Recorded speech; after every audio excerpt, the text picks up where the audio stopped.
we are going to call this meeting to order. This is a Reconfiguration 2.0 community team meeting of February 22nd, 2017. May I have a roll call, please? You may. Ronnie Ben-Yosef. Yes. Alexander Brock. Yes. Julie Campbell. Yes. Ira Chapwick. He's on vacation. Megan, I'm here. Jory Graham. Here. Ken Henry. Here. Rocky Hunter. Let's see her. She's in the focus group. Oh, okay. Dan Jenks. Art Kessler. He's in the focus group. Yep. Biden, pitcher. Raphael Labrador. Mark Lawrence. Here. Carol Lazarus. Not here. Darren Margulies. Yep. Jeff Orlov. Ann Rosenblum. Here. Dan Rubin is in the focus group. David Schneiderman. Noah Davis. Ellen Singer. Yeah. Ron Sonnenthal. Here. And Michael Tobin. Here. On behalf, Who else is here for the record? yes. Okay, who else is here for the record? Carla Libney. Adam Kornblatt. Jennifer Ferrari. Who's taking minutes? It is not my turn. Thank you, Alex. Handled. All right, public comment. On behalf of the Reconfiguration 2.0 committee, I would like to thank the public for attending tonight's meeting. We value the feedback we receive from our residents and encourage everyone to take an active interest in our public school system. The committee is comprised of community volunteer representatives and is interested in your thoughts on all matters that impact the district. Does anyone want to make a comment? Please. Hi, I'm Steve Wellhouse, one of the candidates for the board this coming election. And my only comment is that the last 2.0 meeting that I attended, there was at least one, I think, currently serving Board of Education member that had attended. And as I understand it, that's not, there isn't anything wrong with that, except that that particular member was what I would characterize as being very vocal and expressed her opinions and inputs into the meeting that day. And at times, I think was on the verge of sort of steering the conversation in directions, and I would just like to voice my own objection to that, to say that the 2.0 committee was formed, again, as a clean slate to do its work, to look to the board to the extent that it needed information or what have you, but was not to be swayed by the Board of Education's members or inputs. And so I would like to voice my objection to any of that sort of interaction or involvement at these meetings going forward. Thank you. Anyone else? All right. This one here. I'm trying to pull up my agenda here. Okay, we are going to have an education committee presentation. And of course, it bears mentioning that we are now operating a little differently. So rather than really working in these subcommittees that we had worked in initially, we're really trying to move more towards configuration and communications as the two strands of 2.0. But this is sort of bringing everyone up to speed on the work that had been done to date by education. So if you haven't yet seen the previous presentation, which really addressed middle school, Melissa, please watch that. The video's up, and Melissa's going to talk to us about elementary school drivers, and I will probably chime in. So I'll leave the channel.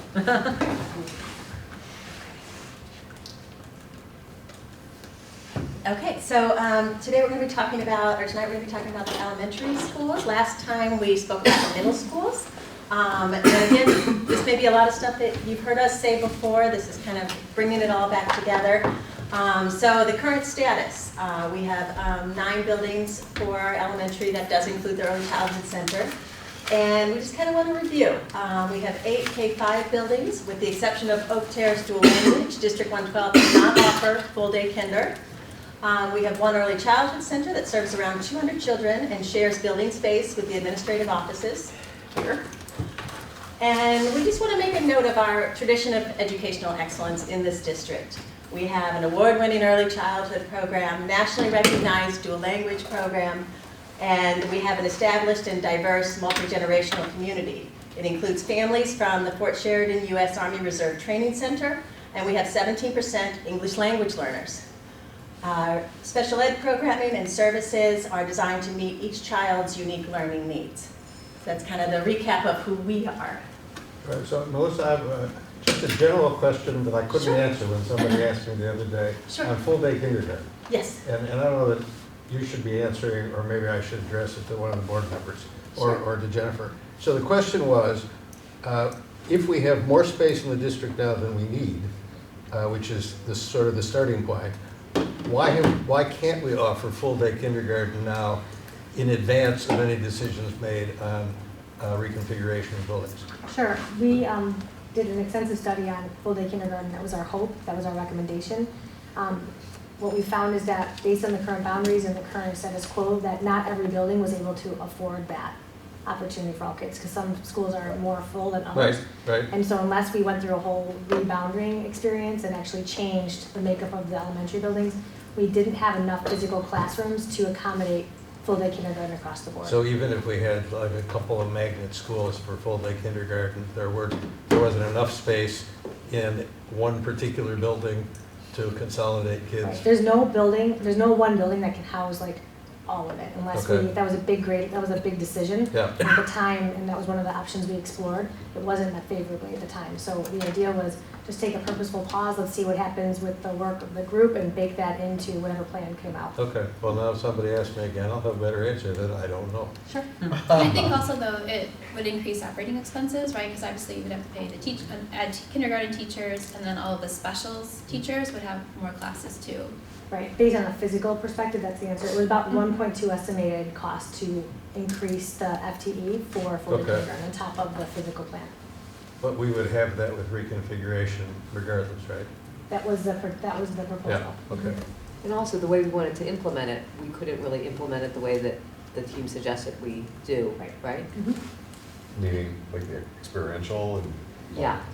The actual spaces itself, in order to do that, was larger requirements, because you have to Right. do stations, and some of the rooms were a little too tiny to do that with integrity. Okay.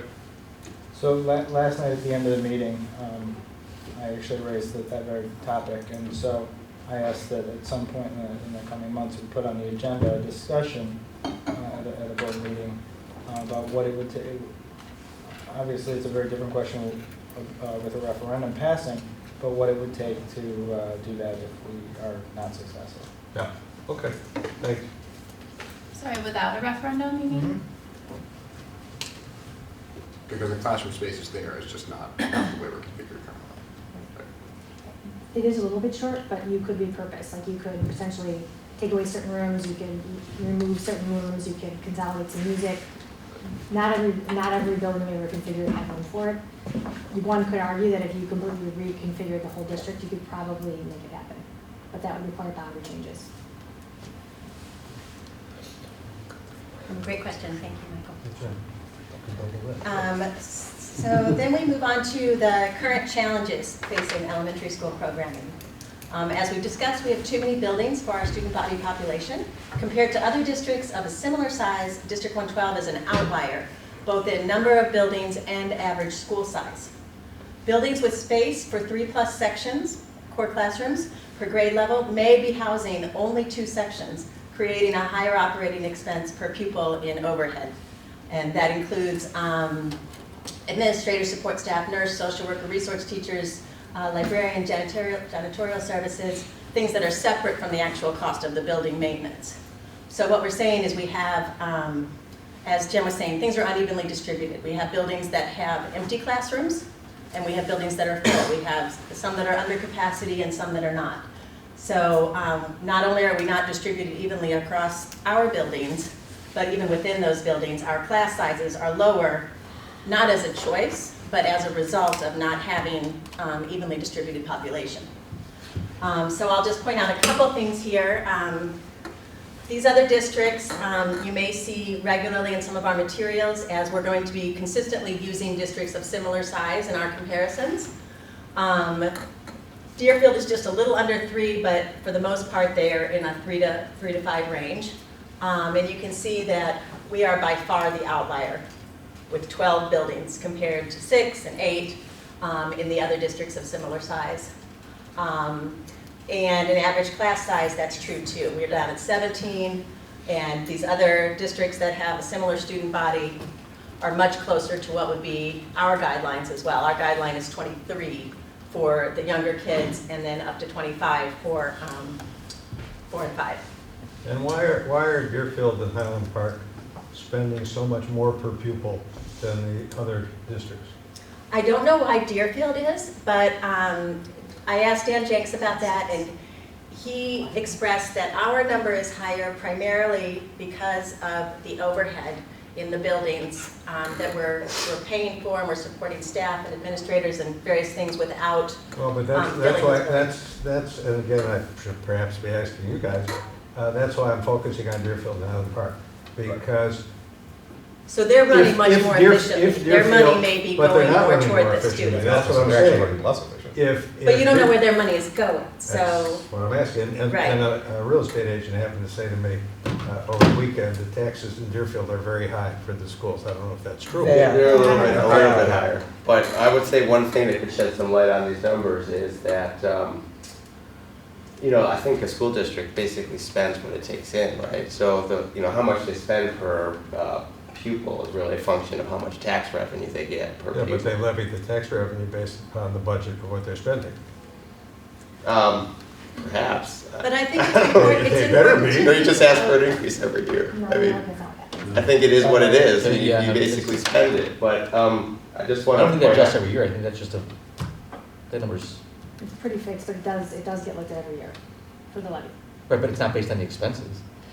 Yes, Well, it is. it can be, yes. It should be. But you can usually set your expenses. to Let's just what your say, budget's Right. gonna the be. context we always talk about with the revenue is it goes up and it's capped at the CPI plus the Right. construction. No, I understand. Yeah, so But the other, it will, for those running for office in this room, for the Board of Education, a well-run school district should be budgeting for the operating expenses and levying taxes to fund what is the appropriate cost.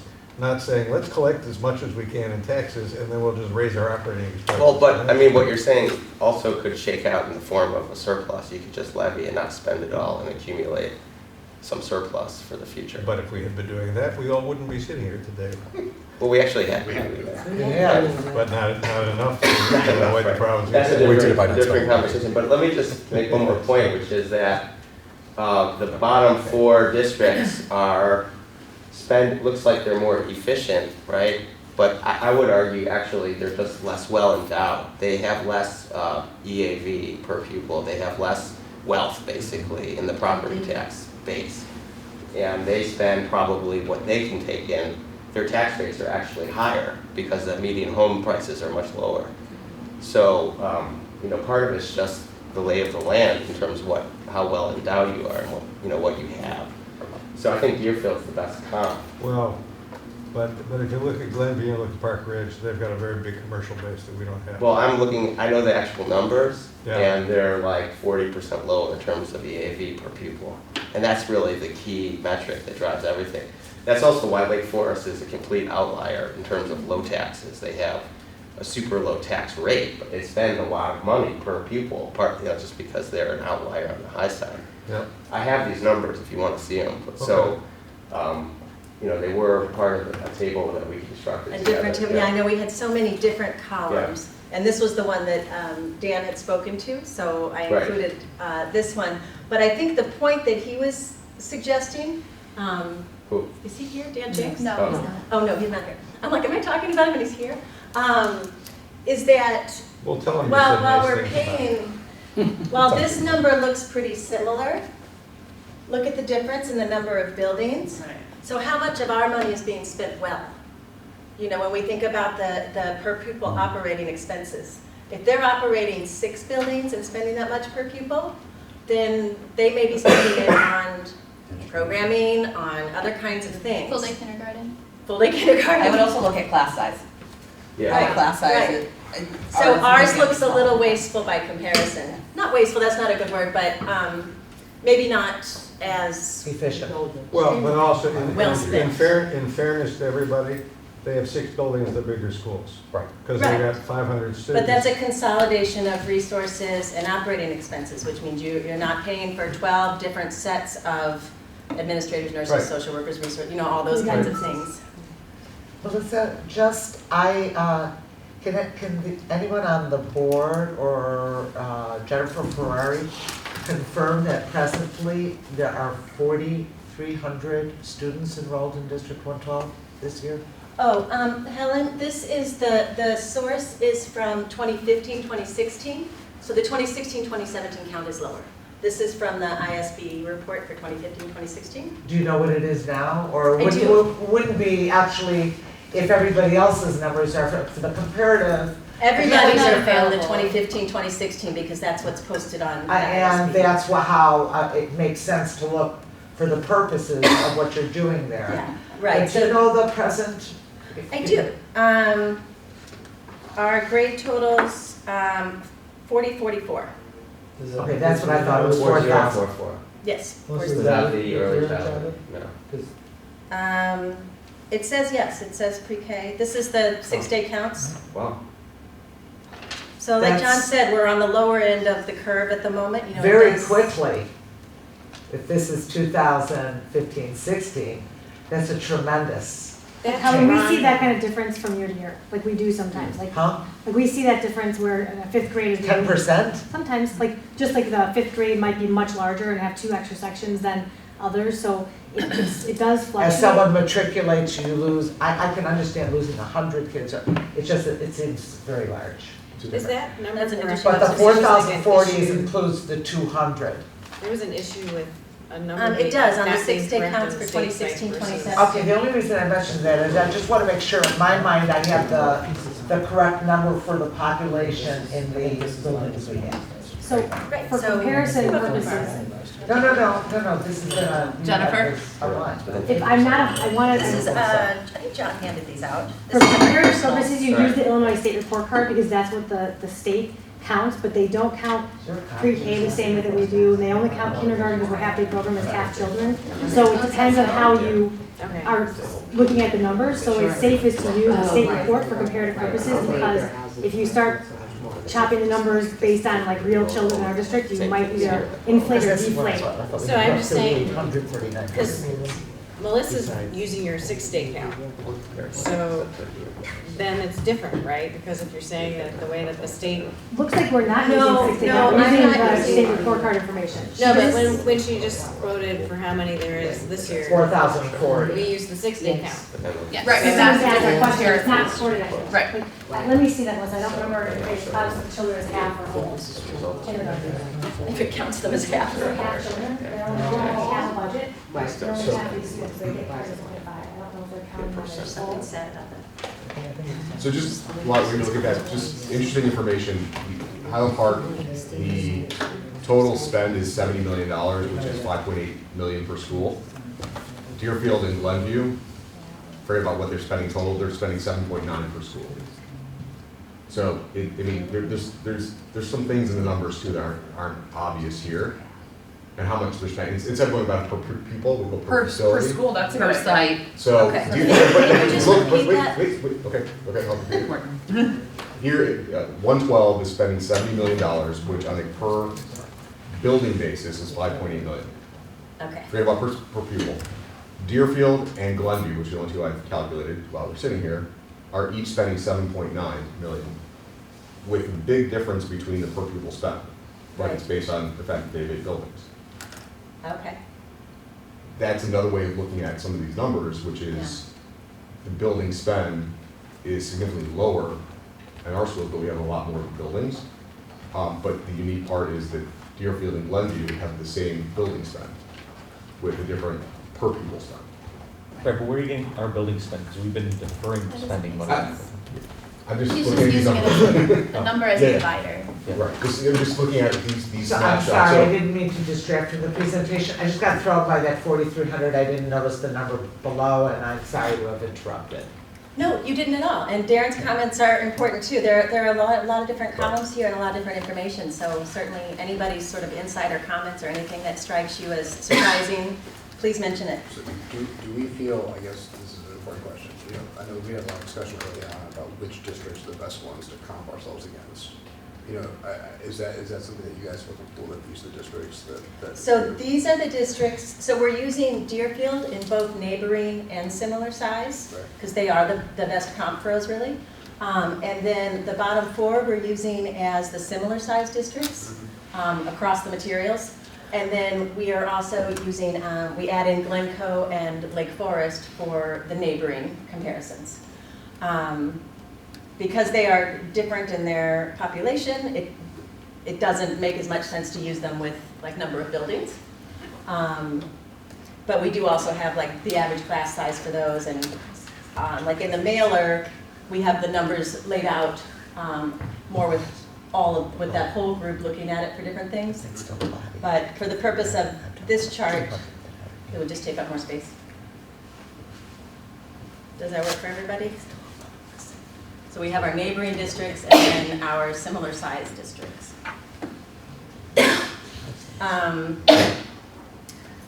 The next slide on current challenges for elementary school programming. As we talked about, the student population is distributed unevenly across the district.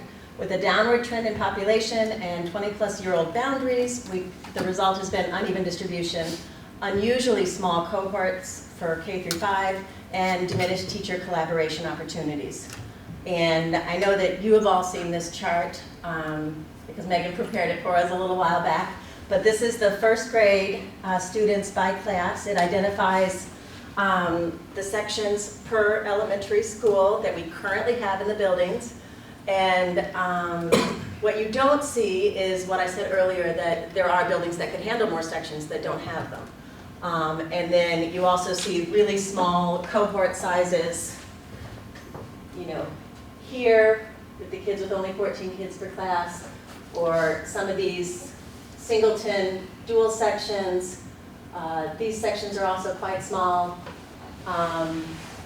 So what we find is that there's an effect of that. There's an impact on the student experience when their cohort is small like that. Any comments on that one? Any thoughts? I know we've all seen this slide. This came from the district? The numbers are from the 6-day counts because it marks out which sections are dual and how many kids there are in each of those sections. So this is what we refer to list the sections that we currently have. See, I would just worry that someone would say, you know, that this is just first grade, maybe you pick that grade, and you know, what do the other grades look like? So they do vary across the grades, that's true.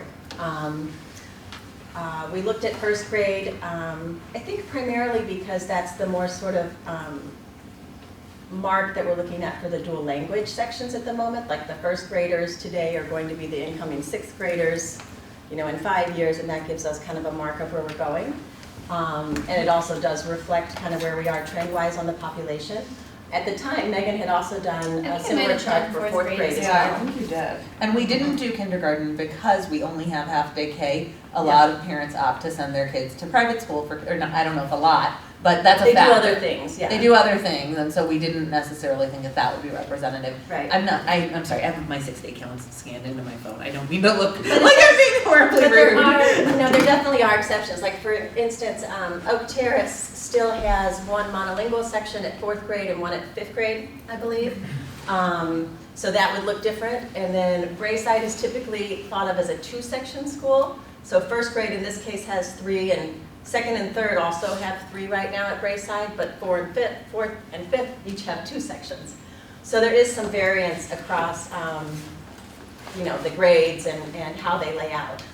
But you would say it's directionally accurate? I mean, the Yes. disparity is... Yes. Representative. It's not like, you know, Megan picked the craziest No, one. but that's the point. I mean, you'd rather pick first grade than 5th because by the time you figure something out. Right. it's good. Correct. This That's is exactly right. projecting First grade is a better population. indicator of where we're headed. I would agree. You know, and I think one thing that I would urge people to play with, for everyone watching here or at home, is to look at what those class size guidelines, when you add up all of the kids at a school in first grade and then divide it by the current class guidelines, by, you know, that +1 that was the direction given by the board for next year, you know, there are differences, and those differences are FTEs. I mean, when you can eliminate a section, that's significant. And For the I- budget, you're talking about the money For the budget, Yeah, absolutely. because teacher. Yes, I know. And also, I mean, the other piece I'm of just it is that it's not clarifying so just the people budget piece, it's understand also why the it's student significant. experience piece. And, you know, It is. the question of whether you would want to have your child in a very small class or what, you know, by some standards is, you know, or what our current standards are, you know, or on the bigger side of that. It's really subjective. And But it's it's also worth what we thinking can about afford for for sure. our public school system. You know, the question has come up, well, oh, this private school has these really small classes, and why does that work so well for them? They can afford to do it that way. It is a big difference. In the public school system, we have to be responsible to our taxpayers, that we have, you know, fiduciary responsibility to our taxpayers to There's a run lot of, efficiently. which you know, a lot of educational reasons to have bigger class sizes, but I think we, like some people, like you just said, buy that, and some people don't, and it's sort of 50-50. It's really, it's not a point that you get any traction on, because as many people, and this is a big issue in the referendum, as many people think that they think great small classes as I need to preserve that at all costs, and then there's many people that think that's horrible. Which takes us to the next slide. The impact of small cohorts on educational experience. So CFAC reported that 4 to 5 sections per grade level with a school size of 400 to 500 students would enhance the delivery of instruction, enable the district to more consistently meet its class size targets, and allow for greater cost efficiency. Consolidated larger buildings are in a better position to absorb upward and downward population trends. So we talked about how we're kind of on the lower end of that bell curve. We're not in a very good position to respond to that. We end up with our students spread very thinly across the district. Consolidated larger buildings would require less frequent boundary changes, more opportunities for teachers to collaborate and work as a team, which is very important to how our educational system works. Flexibility to group and regroup students to optimize the learning experience across ability levels. The teachers need the ability to rearrange things and move things and try different things and combine different things to optimize the experience for the kids. Children at the margins, socially or academically, have more inclusion opportunities in a larger building. And student, educator, and parental feedback sheds light on limitations of small cohorts. And here are some of those things here, and some of you may be familiar with these. We have them on the fact sheet as well. A teacher might say, we teach children to be collaborative and creative, but there are only so many ways I can group the 14 kids in my class. A mom might say, my child has experienced isolating bully behavior, but the school is too small to get away from it. I don't see anything changing until middle school. A student might say, the social worker at my school is part-time. She wasn't there at recess when I needed her. We're in a situation where we do have shared resources across buildings. The student might also say, I wish there were more kids in my class that like the same things I like. Am I always going to feel so alone? There's a better opportunity to find like-minded peers in a larger cohort. And the teacher might say, there's only one other third grade teacher with a larger team who can plan and implement more innovative lessons and activities. And that's also something that we have going on. We have the singleton teachers. We have teachers without teaming partners. Just want to comment on that. Sure. On the one example that we sent out about from the State of District flyer, one of those is different than one of these. Yes, because Okay. you asked me to change it. Yes, I just want to make, right, I just want to make sure that, Okay. just clarifying. Yeah. And I still. This is what I sent out on the State of District flyer. This one is. To link. Okay. The so one that I this had one- sent as the draft. This one? The one that you commented on and said there were two Okay. similar ones? Yes. So that's when I brought in the one on the far right. Got it, okay, just want to make sure. Okay, so I'm looking at the draft, got it. Oh, okay. Is that, yes. I think it bears mentioning, we did a little bit of this when we ran through the overview of middle school configuration drivers, that the CFAC recommendation was 4 to 5 sections per grade level with a school size of 400 to 500 students, and that was before anything had been costed out, and so it was an objective ideal. And I think, you know, Captain Obvious here, we're at a different point in the work and really trying to work with our existing building inventory, and so that, you know, may still be a target. We may deviate from that. That's going to be something that we determine, you know, with the community and the board and our educators in terms of like, what the school size is going to look like. But that uniformity throughout the district really proved to be, Cost prohibitive. yeah, a cost factor, major cost factor. And we talked about that a little bit in our last meeting. John had said that the parameters, or maybe it was Don who had said that the parameters that were set for that initial go-round had so many things that were supposed to be kind of the same across all the buildings. And that when the pricing came back, they realized that was going to be a lot harder to reproduce. But I think what he said was it's equal versus equitable. Like, you can still create experiences that are very similar without having exactly the same parameters.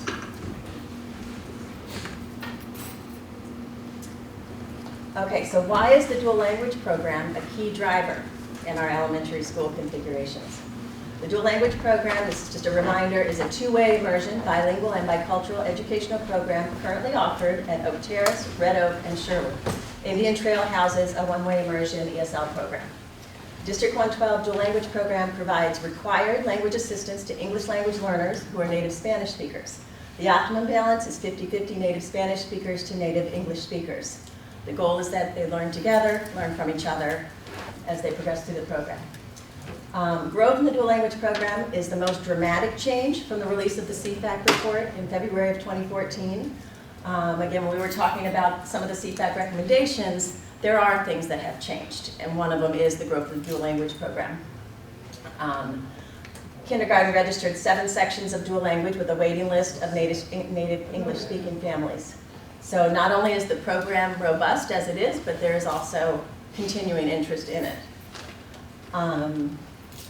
So sectioning, elementary school with 4 sections per grade level, including 2 dual language and 2 monolingual, is a de facto 2-section school for both of those programs, with all the same challenges for teachers and students of a small cohort. So again, that's one of the differences with the CFAC report. When they talked about 4 or 5 sections, they aren't mentioning where dual language is going to go because it wasn't as big of a factor at that time. Whereas for us, we need to consider that as a key driver of how we organize things, that we make those kinds of decisions whether or not we're comfortable keeping small cohorts or not keeping small cohorts, and then how do we go about addressing those challenges. Do we know, and maybe it's a question for Jennifer, why dual language jumped so much from 2014? Was it because it was decided to grow it, or was it? That's a good question. There's a couple of factors. People, it wasn't growing it, it's always been whoever comes, we've been able to accommodate, so we've never turned anyone away. So there was a natural driver for interest. What's the waiting list though? Because we try to maintain 50-50, but up until this year, and we were actually able to accommodate everybody by the second day of school, because either people moved away and we were able to like fit kids in, but up until the first day of school, we had a waiting list. So it was the first time ever we actually had to go that route. Of English speakers. Right. So that's the first thing. The second thing is we've had traditionally more bilingual programs that are traditional bilingual education that we know is not getting the results that we get in dual. And so through working with parents, we've been able to kind of convert them from opting into early exit bilingual program into a dual language program through education. Melissa, can I offer one thing? When you say a one-way emergent ESL program, it's one-way emergent bilingual program. Okay. Well, I didn't know if it also included kids that were not native Spanish speakers who were from Japan or from Thailand, or so then I thought it needed to be ESL, but it doesn't. It's still considered bilingual? Mm-hmm. Okay, great, thank you. I'll make that change before we upload it. Do we know roughly what % of kids in the youngest grades in dual language today? Sorry, do we know roughly what % of kids in the youngest grades in dual language today are English language learners versus English speaking students out there? Is it you said you try to keep it 50-50, but it's not by English learner, it's by language spoken in the home. Okay. So we try to keep it 50% of the kids coming from Spanish speaking homes, right, and 50% coming from English or other speaking homes. Okay. So it's really hard in kindergarten to assess whether or not a child is truly an English learner because they're growing up with such robust English around them that sometimes they have some conversational Spanish. They might not be tested, and that doesn't really start to show up until grades 1 and 2. It's like early assessments, okay, but we try to keep it balanced by home language. Okay, and do you know what that balance is? Is it 50-50 right now in kindergarten and first grade? It's a range of 40 to 60. I saw that we're working on doing a fact sheet for you. Basically, there's a 40-60. We try to aim for 50-50. Research says that you can go heavy on Spanish-speaking homes. That's the target language. So we've sometimes gone further along with 60% Spanish, 40% English, but we really aim for 50-50. And we also try to balance for gender. We try to balance for other English-speaking or non-English speaking. So like in one of our shorter classes, we only had like 2 or 3 English-speaking, but we had Korean, Polish, Hebrew, that all consider the non-Spanish-speaking home. So we try to take all that into consideration, and there is a range. But we consider ourselves, by philosophy and by definition, a 50-50 program philosophically. There are others that are not. So that's kind of our driver, and then we flex accordingly based on boundaries and stuff too. Before you jump ahead, I would just like to hear a little bit more from Jenna also on the discussion in here. You have elementary school of 4 sections, including 2 dual and 2 mono, is the fact of 2 sections of both programs. Obviously today we don't actually have that scenario. We have 2-in-1s. So we have a certain situation where we have singletons, which we've heard clearly is not favorable. It's a limiting On the flip side, the referendum had proposed that there would have been 3 schools. There would have been 4 section elementaries that would have been 2 and 2. And just your perspective on the pros and cons of having kids intermixed within the school, even though they're in those separate programs, versus the academies. So it's really kind of, I always come back to this, it depends on the values of the community. When you diversify into multiple buildings, you have more opportunity in many ways for growth, because you can very easily add 2 sections somewhere else if it starts to grow. You're also making a value statement because you're valuing kids of color in more than a couple of schools. So on the flip side, if you choose to go magnet, there are benefits to that academically, absolutely. There's conveniences and efficiencies, but it is something that is somewhat polarizing because you're putting a majority of your kids of color into very specific buildings. So it kind of depends on where your heart sits. I early on was very much a proponent of diversifying. The idea of that, at Oak Terrace, Wayne Thomas, and Indian Trail, let's say, or Sherwood, or wherever the case may be, because if you pop a section, you can easily turn a 5th section. You could actually have 3 sections because you can go to a 5th in all those places that we had identified. And so you could technically go up to 8 sections without having any pull. But if you choose magnets and the buildings have like constraints, then that program is capped, which is possibly fine, but it's a capped program like Evanston. Like they don't, once they hit their mark, no one else, you can't grow it. I personally, from my own social justice orientation, which I acknowledge very clearly is a driver for me in my educational piece, I struggle putting kids into, it's hard to decolor your entire district. It's hard. And when we've taught our families of color, primarily of Spanish-speaking homes, that dual language is the best answer to give your kid both languages and to preserve your heritage language as well as the one that you're entering. We're getting more kids into the program. So for a while, we had to do a lot of education around this. A lot of families came here and said, I'm here to have my kid learn English. I don't want them in bilingual programs. And it took a lot of educating, a lot of discussion to help people make that choice on their own. So you ask, what's the driver? Why did it grow? People are understanding the benefits and seeing reaping the rewards of that kind of programming. So more of our Latino families in our particular community are opting into dual. So I think there's pros and cons, and I think both can be sound, and I think as long as it's very sensitive and it's very intentional and very well resourced and it's staffed beautifully, that magnets can be a wonderful thing also. So I'm not gonna say one is better than the other, but there is a value statement in here. And I'll just to go back to Adam's comment, one of the things that we worry about with having de facto 2-section schools is that the dual language program is not boundary bound, but the monolingual program is.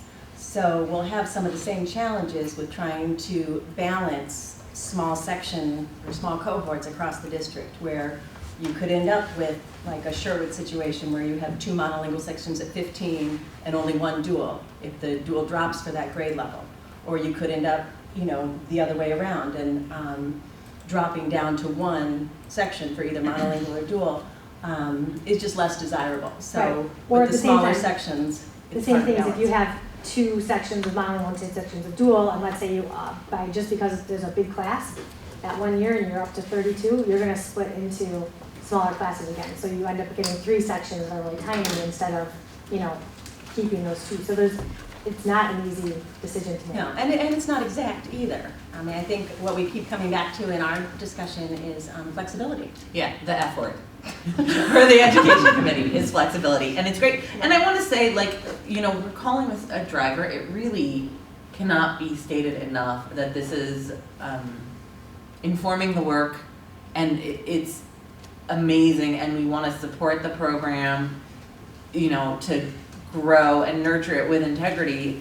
113 has gone to dual because they've seen the kids coming out of 112 and what this program has done for the students. And so I think it really needs to be mentioned whenever there's a conversation about dual, it's complex, but it's wonderfully complex. Right, and I really want to make sure that I'm not ever taken out of context or, that these are really hard statements to make, but I think it's also important that if you're going to go the route of magnets, I would never use the word magnet. Right. There's a negative connotation with that. It's often coming from an urban education setting where people are trying to entice people of privilege to less privileged areas around a central concept, whether it's a STEM school or a music academy or a language academy, and you do that so that it's an equalizing agent. If you're going to build really great academies because we believe in the programming and it's done to the nines, it can be a beautiful thing. But if in any way, because you have to realize too, when you have magnets, no community owns them. Right. Either the whole community owns them, but the neighborhood doesn't. So the minute it becomes a magnet, it's no longer your home school, and there's a risk in that. So it has to be very intentional if that's the route to go. And I do believe in my heart of hearts that this community understands the benefit enough to do that well. But you are creating 2 orphans in some ways because there's no one in your community, your neighborhood community, taking care of you. So it has to be very intentional. Can you expand to orphans? So as I mentioned, if you're going to go the academy route and you're it's open enrollment for anyone in the district to go to, and you Right. populate those 2. There's, let's say Oak Terrace. Your concept is 2 academies. Well, whatever, if you did 2 No, or but that's 3. what I'm trying. Instead of magnet academy. No, but that's what I'm trying to, I know we've talked about this and it's That's been fine. months and months and months, so we're all getting back reacclimated. Oak Terrace is now the dual language de facto school. De facto because the people who live in the neighborhood choose to enroll their children into a language. Okay, my question then is, does that school need to remain that manner? Because if you were to change the location of the academy, you could not have students from that area moved to other parts of this.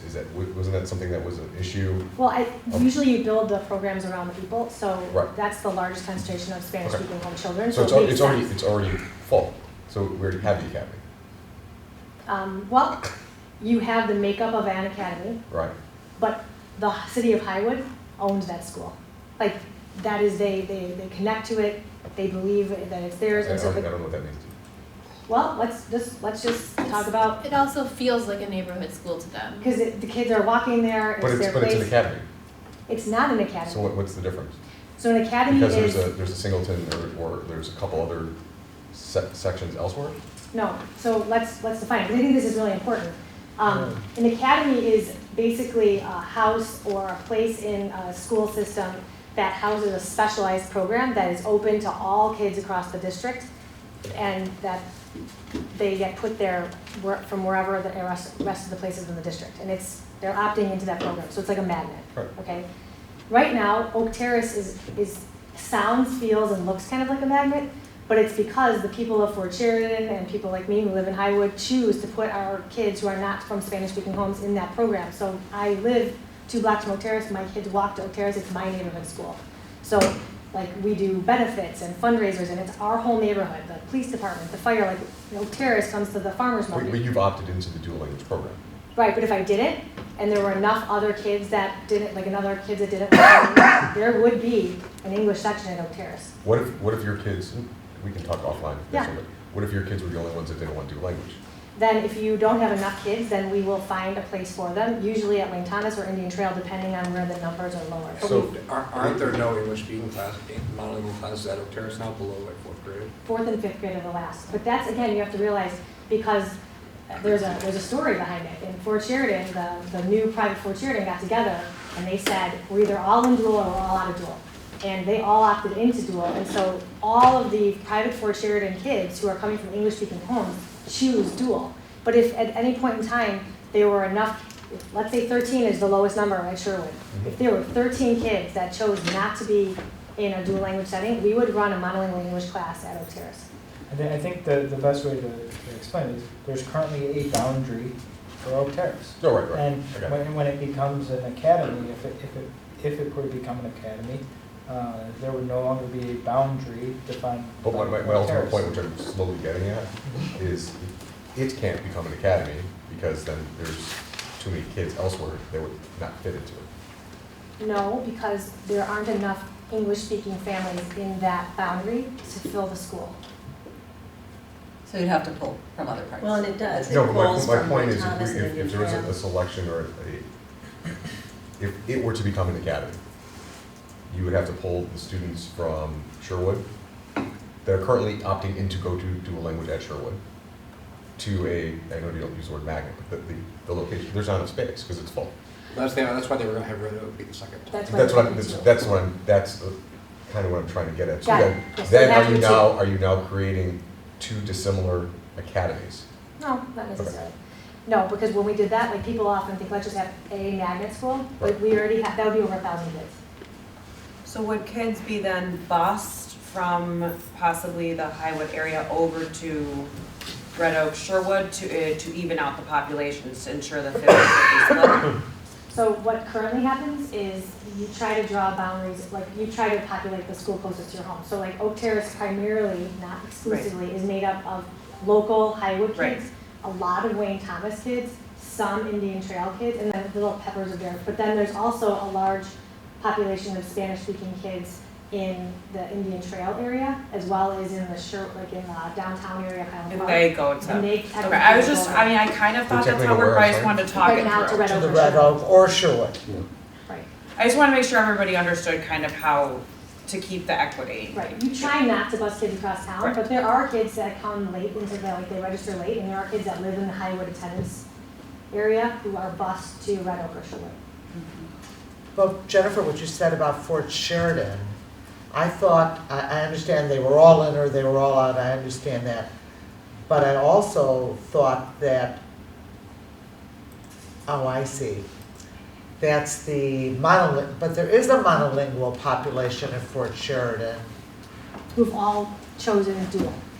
Because it's their closest school. No, but there's a monolingual, there are Fort Sheridan students at Red Oak, aren't there, that are monolingual, that are Talking about private Fort Sheridan, you're talking about military Fort Sheridan.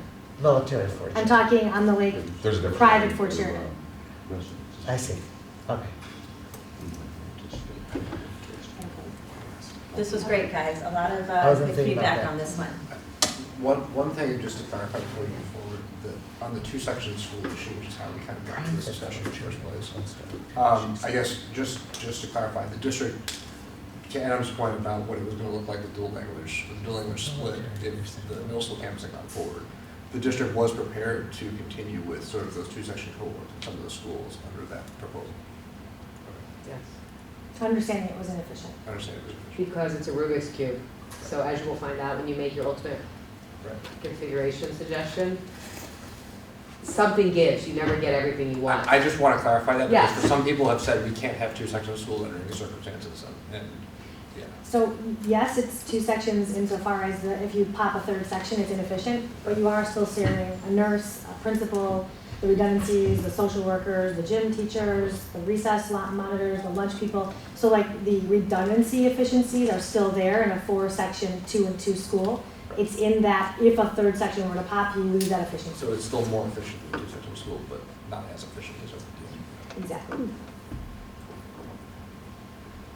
Oh, and then there was a last one, middle school feeders. All dual language sections feed into Northwood currently for continuation of the dual language programming, 3 blocks of the day. The dual language program is just 3 blocks a day.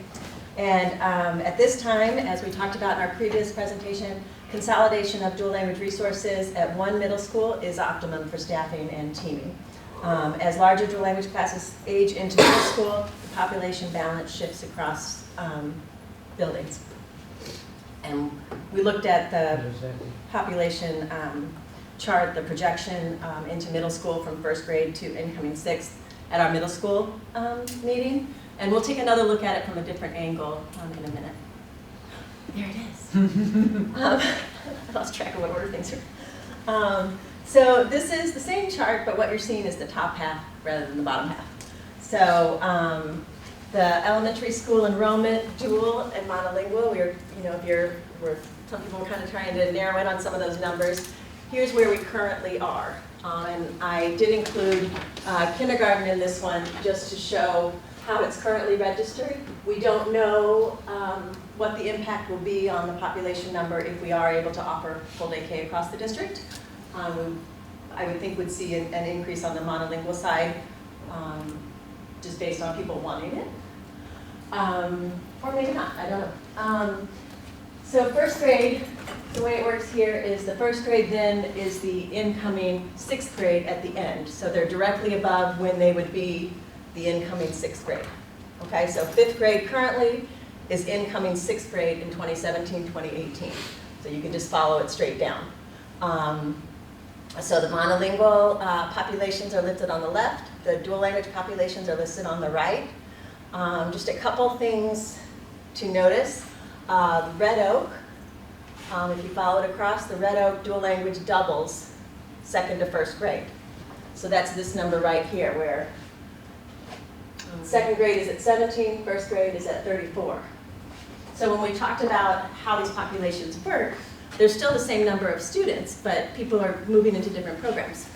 So when one goes up, those kids are missing from somewhere else. Well, you said double, it actually halves. What's that? It actually goes in half, not double. No, it From doesn't. first to No, second. double. She's moving right to left. Or like look No, at right, third but grade to you would first look at grade. it from the first graders. Oh, okay, I see.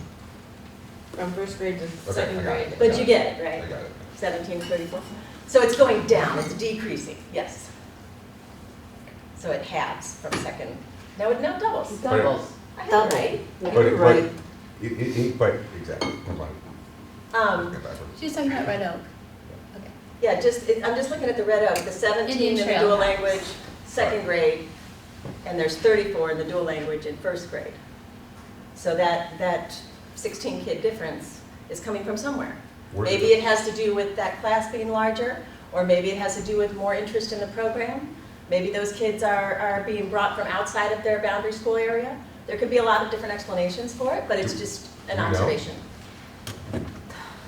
Sorry. I don't know off the top of my head. There's a map that we have where you can technically look where everyone comes from, but it's not like, it just pops up on a map. Like you have to But I mean, physically. isn't the answer that more people wanted to opt it in?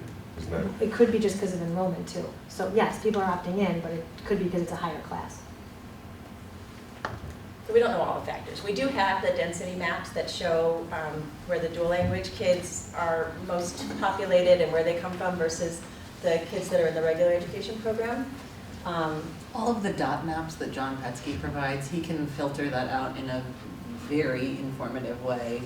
Yeah, but it should be interesting to find out if it's people that are in the Red Oak neighborhood that are deciding dual language, or it's people that are coming to the school because it offers dual It's the language. latter. There are very actually few kids that live in the Red Oak attendance zone. Right. So most of the dual kids in Red Oak are coming from outside of the Red Oak attendance zone. And then the second thing just to note, Indian Trail monolingual is down 20 kids 2nd to 1st grade. So when we talk about, did the kids go from over here to over here, or did people in those neighborhoods make different decisions? It's just interesting to see that the 54 goes down to 35, at the same time that the 17 goes up to 34. So there is an interesting shift in numbers as this program grows. It impacts the other class sizes around the district. And makes a really strong case for increased flexibility. We can't We don't plan. know. We, Yeah. you know, whatever we're looking at is a snapshot, and things change. It's intense. I'm sorry, Jen? It's not that it's the second, I might be missing this, but like, those are different cohorts, second grade and first grade are different cohorts, Yeah, right? they are. So there's a lot of different Just a factors. different- No, I'm just Just pointing different out that it's size. also interesting. Yeah, they're Yeah, independent, okay. right? Well, I think the point is that conceivably of those 53 kids at Wayne Thomas of second grade, that goes down to 38 in first grade, that some of those kids who might have gone to Wayne Thomas elected to dual language. That be, like, I think, is that's the kind of point that you're making? That's we're, kind that of- we have lower counts in first grade at some of the other schools and Yeah. have more Well, kids just dual language. had that year happen to have a big birth rate. Okay. Like, we see that kind of variability, like, you know, Yeah. big fifth grade class right now, big eighth grade class, but Yeah. really tiny sixth grade class. And I don't think that's dual, that's just the fact that there are fewer kids in that grade for whatever reason. Power went out that night.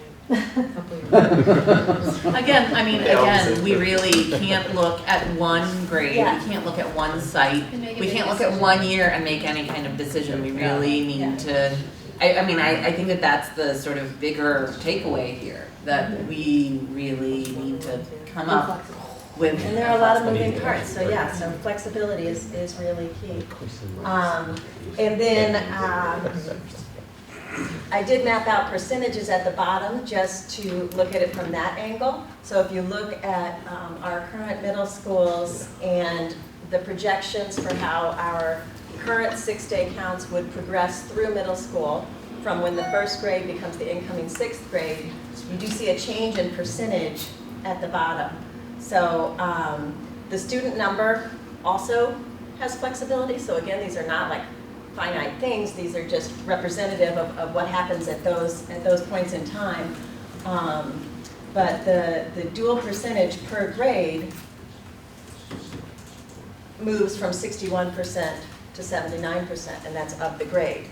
So what you are seeing is an increasing number, and that's not even counting the kindergarten level. But you see an increase in the overall percentage of dual language per grade level as these kids progress, because we have more sections in the lower grades than we currently do. But that's because dual language is going to be sort of steady up where the overall population is coming down, right? There's like a crossover point. Yeah, there could be a lot of different reasons for that, but again, it's about flexibility. So what we see is that as we have increased the number of dual language sections, because they all go to Northwood, that also changes the balance in our middle schools. So it's kind of like what is sort of the effect of following through. You know, like we've been talking about, it's hard to plan for what's going to happen the 5 years after that because we don't know exactly. You know, Jenna said that she thinks that the dual language participation, will remain relatively consistent between 6 and 8 sections. But again, just having flexibility is kind of where we need to be on that. Oh, and then just the other thing I would want to point out is the total students over here. When we talked about the CFAD recommendation of getting up closer to 400 or 500, or when we talked about how District 112 was kind of the outlier with the school size for elementary schools, you can see that majority of our schools are below the 300 mark. A couple of them above or right at, and then Oak Terrace is our big school. But some of the other buildings could have more kids, they just don't right now. Okay, so another driver, as we've talked about for configuration, is the desire to offer full-day kindergarten. I think we kind of all agree that this is something that's pretty important in our process, and you know, Facilities has included that in a lot of their preliminary numbers. This is a chart you guys have all seen.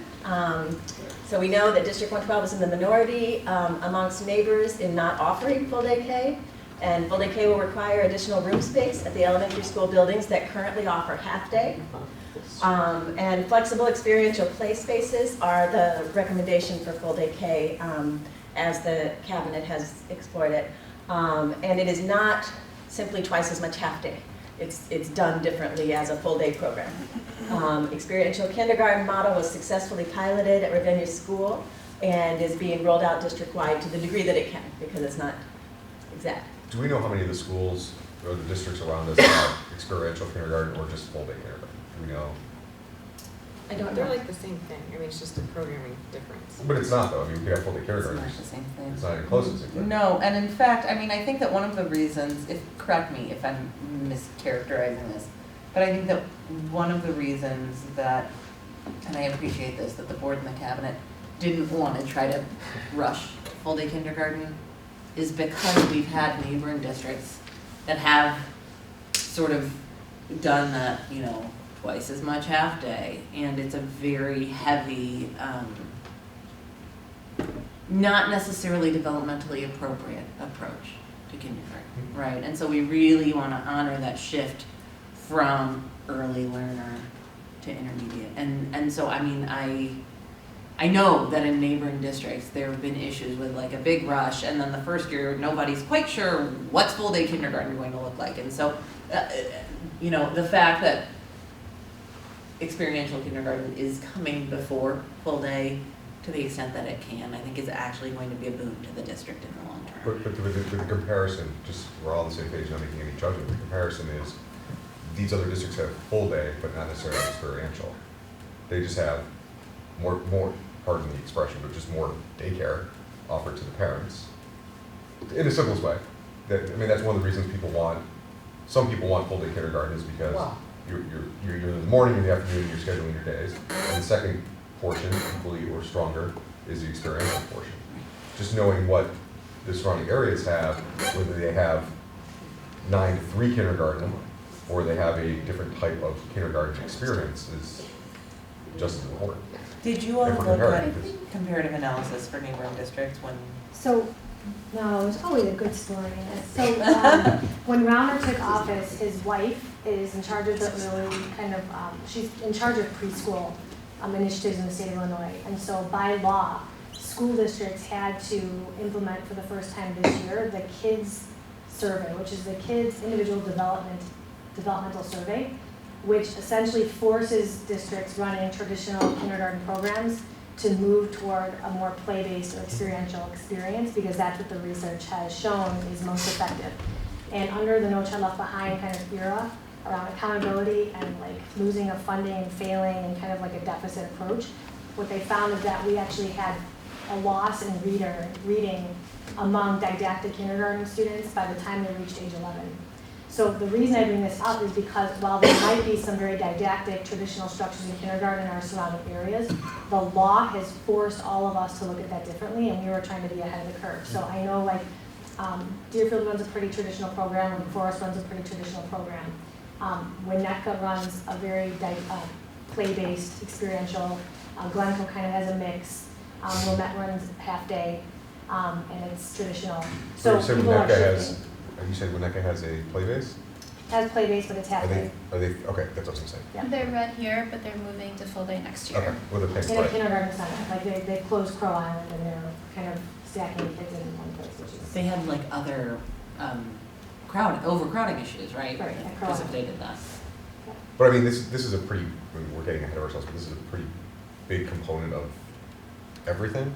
So we need to decide what it is it looks like Right, before so, we start planning around it. so I can say that I don't anticipate going back to didactic. We haven't seen the results of Yeah. a 10-year longitudinal study, so it's going towards play-based, whether people want to go there or not. The way that we're assessing kindergarten at the state level for federal funding and also for state accolades is a non-didactic or experiential kind of Which, measure. from a facility standpoint, ends up in more square footage, Correct. just so everyone knows. Ideally. And also Yes. part of their Right. bumpy rollouts, somewhere, as you were referring to, some bumpy rollout of kindergarten, was the fee-based part. Is it fee-based, was it not fee-based? I think District 112 decided any kind of fee-based kindergarten. I think Deerfield initially rolled out their kindergarten as a fee-based program. I don't know that it still is. Lake Bluff. Lake Bluff. Oh, is Lake Lake Bluff, yes. So what I'm saying is I believe at one time the board determined they did not want a fee-based program. And that was another, so they had to budget for the full 1.2 million as opposed to because they didn't want the disparities in the district, no? The board didn't make any decision other than pausing the analysis and waiting. Then there was concern about a fee-based program for Highland Park.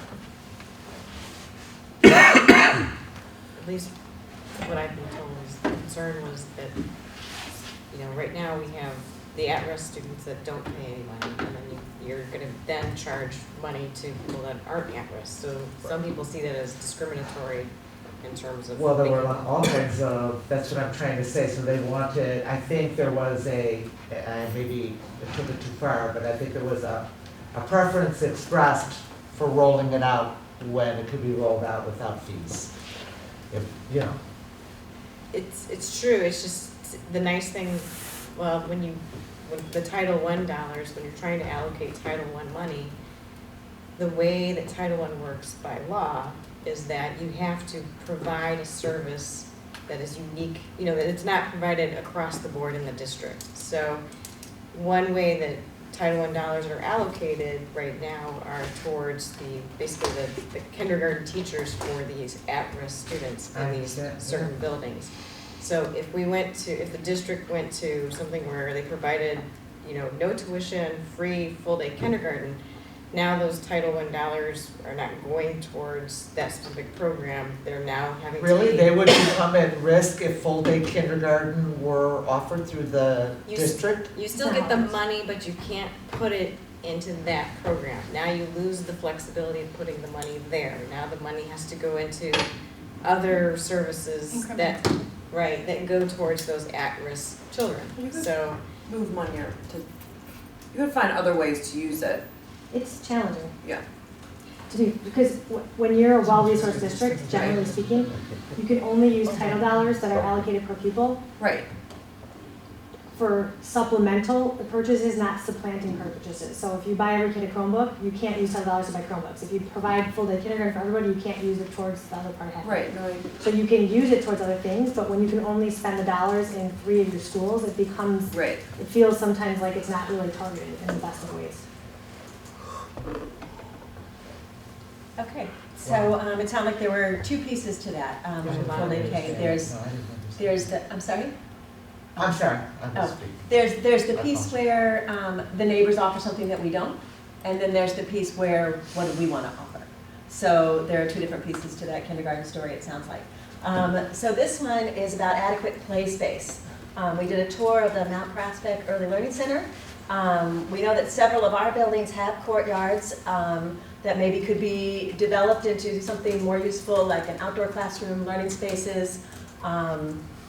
I think they use them to different degrees now, but there's also opportunities like that at Oak Terrace where the shape of the building creates spaces that you could use for outdoor classrooms and learning. In this case, the Mount Prospect Early Learning Center was built as an addition to the middle school. I think you've heard us kind of mention this, where they share a wall but operate independently with separate entrances. It's kind of an interesting way to do it. The Early Learning Center was designed with maximum natural light and use of outdoor courtyard space. So for example, over here, so this is the middle school, this is the Early Learning Center. When you come in, all of these little spaces are outdoor courtyards. So you can go out, so like there's one that's sensory, there's one that's nature, yeah. So they have different themes and they have different things about them. This is the sensory one. And you can see that the way the building is constructed, it has a lot of space that gets natural light in terms of how the walls are. It's, 3 walls get natural light, which is just kind of an interesting way to design something like that, and something to keep in mind when we're looking at our courtyards and the different available spaces in our buildings. And in this picture, this is an interior courtyard, which we have at several of our buildings. And in this case, the wall over there, that's the middle school, and then where we are is inside the Early Learning Center. We have a number of schools currently with courtyards that are used for nothing. And so it's something that this was a really inspiring tour. It was exciting. So exciting, such a beautiful space.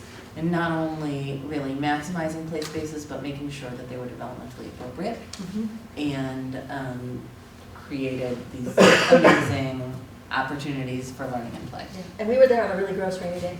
And it was still super exciting. Yeah. Quick question on kindergarten, just to go back one quick second. Sure. Full day kindergarten, currently, is it only at Oak Terrace? Okay. Thanks. So if there's a dual classroom at Red Oak or Sherwood, do they have full-day kindergarten in that dual language? No, program? so we haven't hit critical capacity of the Right. dualing, of the at-risk students Right, it just to then happened be there. able to allocate Title I dollars to a whole facility, basically. They would have next year if the Red Oak Dual Language Academy had come. Then you would have hit critical capacity. There's a certain percentage of at-risk students have to be housed in one facility. Okay, so other factors that we're considering in our elementary school analysis. 5th grade opportunities. We also talked about this in our middle school analysis because it kind of sandwiches the two, or bridges the two. Site space. Within the context of the middle school campus, 5th graders benefit from a 9-block day, larger cohort, potential for additional specials, STEM, maybe world language. There were possibly going to be some different opportunities involved with having the 5th grade in the middle school campus. The plan accommodated the entire 5th through 8 population by building on the largest site. So that also created the economies of scale for those opportunities that might not be deliverable at our 8 different K through 5 building sites. From a staffing perspective, at the middle school level, teachers need specialty content area credentials, different from at the elementary school level.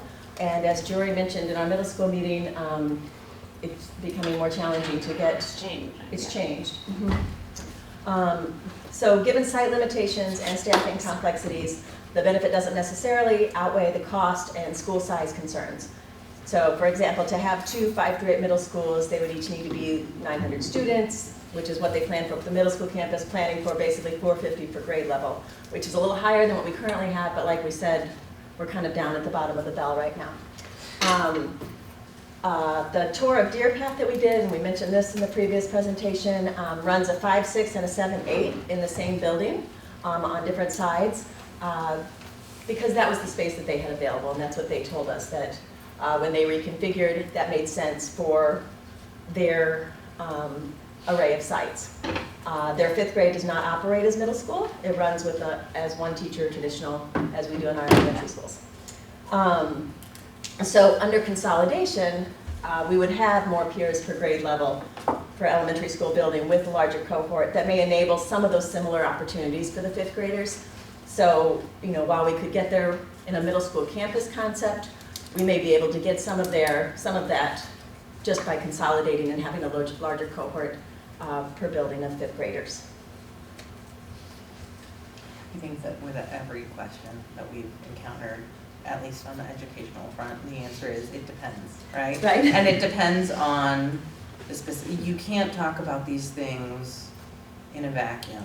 It's really a question that has to be specific to a given configuration. It's not like something you can talk about in isolation, because there's a lot of moving parts and it needs to adhere to the logic of a given configuration.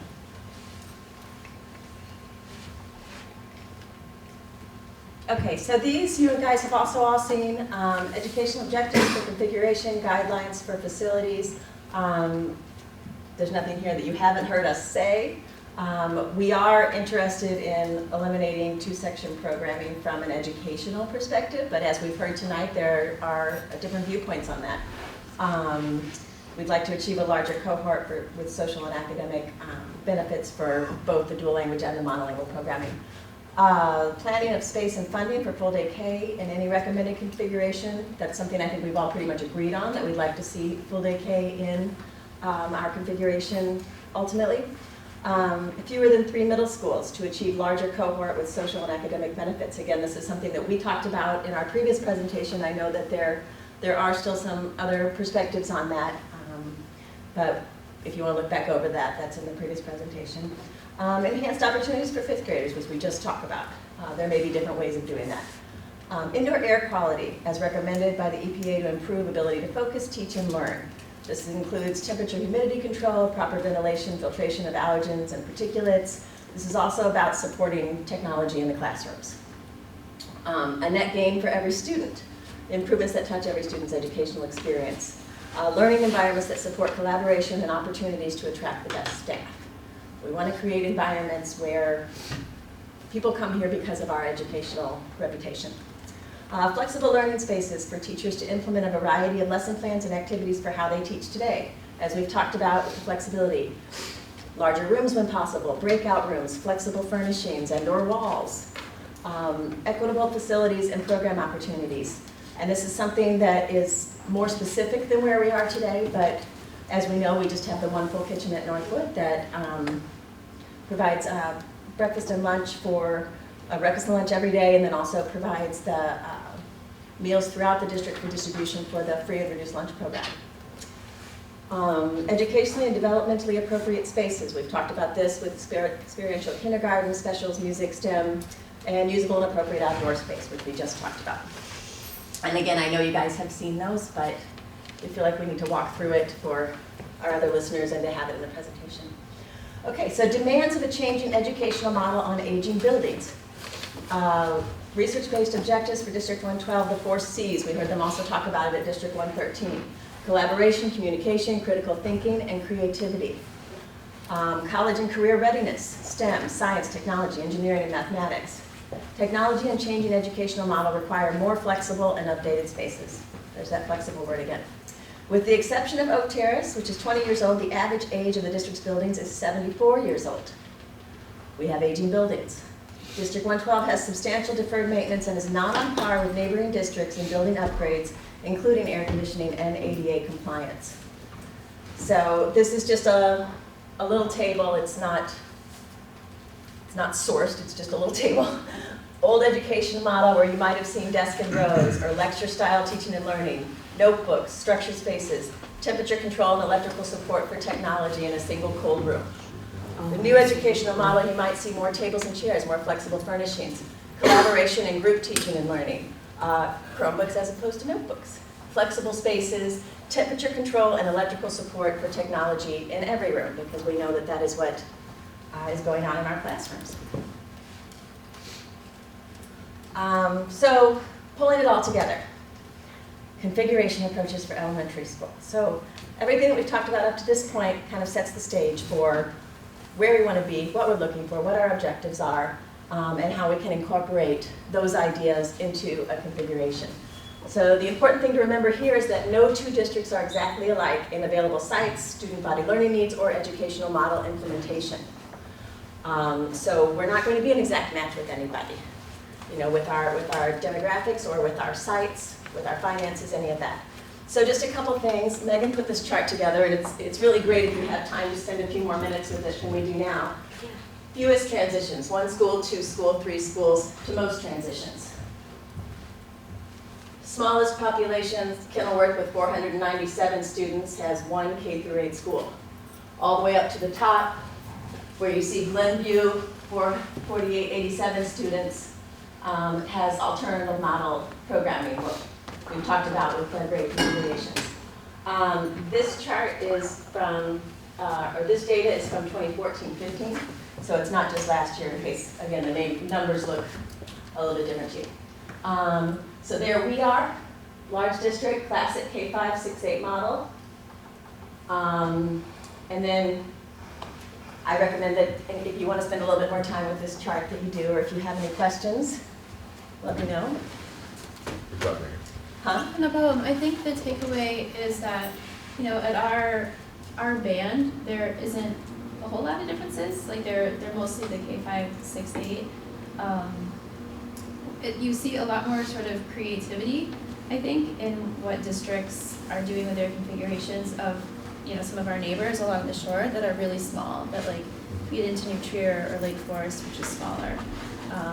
And so they're trying to create large class size and critical mass with more like, you know, 5th graders in the middle school, or just one school. Like you can see Lincolnshire, there's like a pre-K through 2, a 3-4, and a 5 through 8. Like that's really strange, right? But I'm sure there's a great story behind why it is the way it is, and everyone sort of, you know, makes it work. Everyone makes it work. I think it also bears noticing that within the large districts and even whether it's alternative or classic, for the purpose of these comparisons, we have many more schools than the other schools that we're looking at. Yeah, many more schools. Yeah. Many more and smaller. Right. Many more and smaller, that's right. Okay, so we've kind of boiled it down to a few different things. So the next 3 slides are going to be 3 different ways to look at elementary school configuration within our sort of objectives and ideas of what we're looking for. I've left out the 5th grade variable since we talked about it previously. We know that we could do that if we went back to a middle school campus concept. But in terms of having 5th grade in one of our configurations, I think we still need to work on whether or not that's feasible.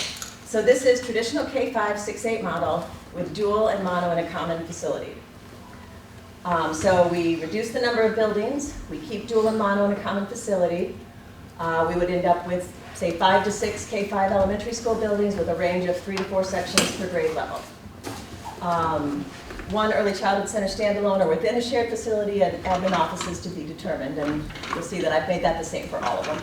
Most closely aligns, so this one most closely aligns with our current configuration with a small change in cohort size due to consolidation and boundary changes. So we will be able to raise that cohort size and in this alignment, and it would be the least amount of change for many people. I mean, there's always going to be somebody that has to make a change. This allows for growth and contraction in the dual language program because the 2 programs are together. You could pop a section on one or the other without impacting how the other one functions. The CFAC report recommended maintaining multi-section dual language program at multiple sites to reap the known benefits of dual language education for all students, not just those in the program. So basically the CFAC report recommended keeping the 2 populations within a common facility. We know that dual language at multiple locations may present staffing challenges. Results in actual or de facto 2-section programming for both dual and mono at multiple sites. As we talked about, if you only have 3 to 4 sections per grade level and 2 of them are dual or 2 of them are mono, you could end up with some of the same challenges that we see today with small cohorts, singleton teachers, some limitations socially or academically for kids on the margins or kids that just can't identify like-minded peers. And this configuration may require frequent boundary changes to meet recommended class size guidelines with 2-section programming. So again, like we talked about, if we're going to try to have just 2 and 2 in a school, we may have to have more frequent boundary changes to keep those populations consistent across the district or for efficiencies. So next one, traditional K-5, 6-8 model with dual language academies. So that's the difference from the previous slide. Reduce the number of buildings, establish dual language academies, and increase cohort size for both programs. So again, 5 or 6 K-5 elementary school buildings with a range of 3 to 4 sections per grade level, but in this case, those 3 to 4 sections are like program. So 3 to 4 sections of dual or 3 to 4 sections of mono. Again, early childhood stands alone, shared facility, and an office to return. This one most closely aligns with the BDR3 elementary programming recommendation in terms of Oak Terrace currently operating primarily as a dual language academy that we talked about, and another location. In that configuration, it was Red Oak, but we're not assigning a school to it here.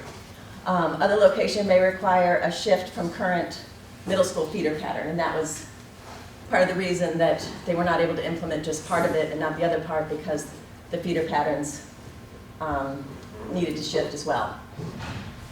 Consolidation of resources and programming allows for teacher teaming and collaboration, and all students would benefit from larger cohorts per program.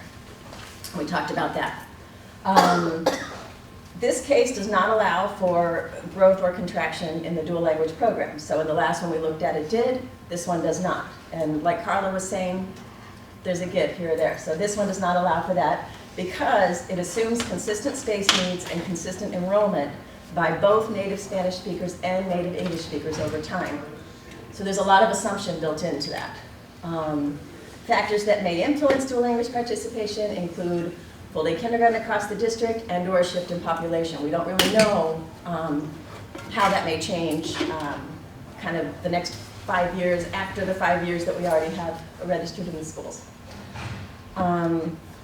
Placing dual language and monolingual programs at separate locations limits social opportunities between the two student groups, recess, lunch, after-school enrichment, some of the things that Jen was talking about. Monolingual students would not have the benefit of proximity to bilingual and bicultural programming as recommended in the CFAC report. Can I ask a question at this point? Because my information is just so anecdotal and it's maybe getting to be a little long in the tooth as well.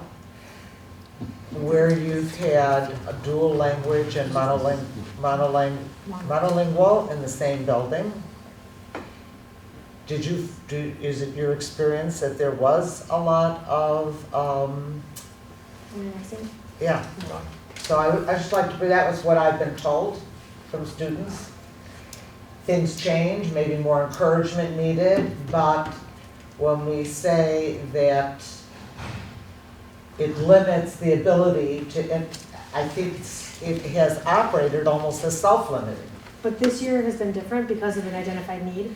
So like blocks are changed and there is more cross-class collaboration. So like 5th grade at Red Oak, for example, are doing all grade level things. Okay, so we've noticed a need and that they weren't naturally, so there are more structures put in place to make that happen. And then so you could maybe implement with or without the need those circumstances to create more, if you had the 2 and 2s.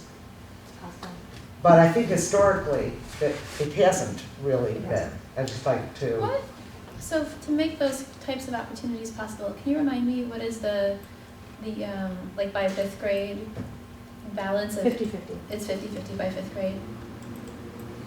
So you might do an entire math unit together. So it starts like 80-20, right? 80% Spanish in kindergarten. Yeah, and I've heard just anecdotally too that kids do have friends at recess or whatever, someone saying, oh, if the Red Oak kids are moved, or the Spanish, the dual language kids are moved out of Sherwood, then my son's going to lose his friend that he plays with at recess or whatever. I think there is some, I understand it's probably limited, but it does seem like there would be more opportunity to engage a bit more in the diversity of our community that's available. But certainly there's operating efficiencies available in the dual language academies. But before you move, Melissa, like what does it really mean to not allow for growth or contraction? Because don't we have to allow for? I think beyond bubbles. I think beyond bubbles. But if you're talking about Oak Terrace is a 4-section school and Red Oak is a 3-section school, Mm-hmm. if you drop down to 5, then you've got a singleton. If you go up to 9, then you've got a space problem. Right. So it's more that if you don't stay within your range of 6 to 8, then you may run into space issues where you have to say, okay, we're not going to be able to grow the program in 9 sections, we don't have space, so we're capping it, and the other people who are interested are not going to be able to participate. Is that correct? Or you'll have to receive different kinds of services. Like Right. you won't be able to participate in doing. You have to have bilingual. We need to do something different.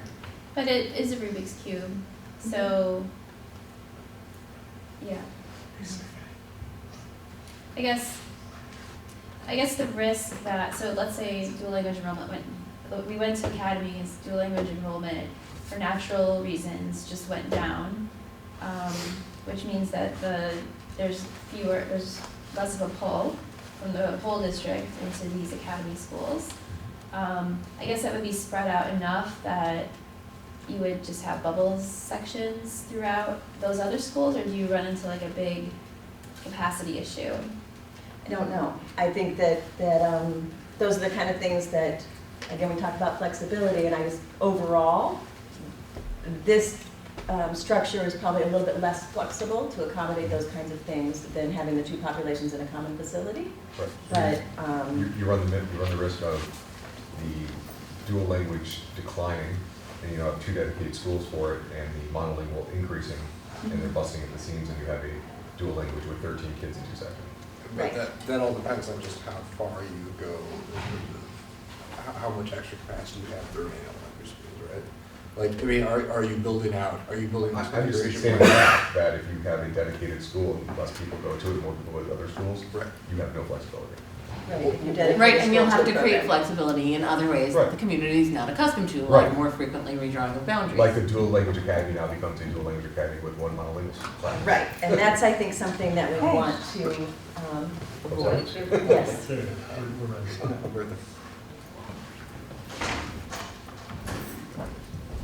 Okay. Oh, I can start. Yeah, I gotta run to the survey. Okay. Okay, we're almost done, we're like 2 slides. So this is the third one, so we had the traditional K-5, 6, 8 common facilities, smaller section numbers. We have the traditional K-5, 6, 8 dual language academies, more higher section numbers. And then this one is renaming primary and intermediate regional pairs, K through 2, 3 through 5, formerly known as grade configuration programming, because there is so much confusion with grade centers that we want to clarify that what this actually is a primary and intermediate linear cohort pairing. So it reduces the number of buildings, keeps dual and mono in the common facility, and increases cohort size. 6 elementary buildings organized into 3 regional pairs, each with a K-2 primary school and a grades 3 through 5 intermediate school. So again, a linear K-5 cohort attends 2 buildings with 3 to 4 sections per program, 5 to 8 sections overall per grade level. So you could have 4 sections of dual and 4 sections of mono at the same grade level. Everybody has the 4-section cohort at their grade level, but then they switch to a different building with that same cohort for 3 through 5. So the regional pairings increases the cohort size per grade level, just said, and the way we've looked at it up to this point, and this isn't set in stone by any means, is a Sherwood Red Oak pairing, a Braeside Ravinia pairing, and an Oak Terrace Indian Trail pairing to serve different parts of the community. The Oak Terrace Indian Trail would be the largest one because it would be the one with 4 dual and 4 mono. And the Sherwood Red Oak would potentially also have 3 or 4 dual, depending on how many we needed. Again, the ECC standalone or within a shared facility, admin office to be determined. The CFAC report said that grade-based programming may distribute students, staff, and resources more efficiently, as well as more consistently maintain ideal class sizes. So that's a benefit of this type of configuration, is that with so many sections per grade level, you have the opportunity to keep your class sizes balanced and your sectioning balanced. Age-appropriate spaces and furnishings throughout the building would allow for flexible use of classrooms and community spaces. We've talked about this before. If your gym or your library or your playground, things were tailored to a particular age group, that you could make things age-appropriate and kind of develop that out. And same is true with the older kids with 3 through 5. You could change how you run the IMC or the gym or the art and music rooms. More sections per grade level would give teachers opportunity for collaboration and teaming. This is also something we've talked about. The more sections we have, the more partners there are for the teachers to work with and plan. And then there's also more flexibility for student groupings within the grade, again, because you have the larger cohort, so you can mix and remix different ways, which, as we know, like in the buildings where we currently have 2 sections of 14 kids, that's a lot more challenging. This allows for growth and contraction in the dual language program and social benefits of programs in common facilities, although, as was discussed, we don't know how much of that there is. It certainly seems like it could be encouraged. But because you have dual and mono together in the common facility, the same with the first one we looked at, you're able to absorb the flexibility or the fluctuation in those 2 populations. We know that dual language at multiple locations may present staffing challenges, as we said in the other one where they were in common facilities. And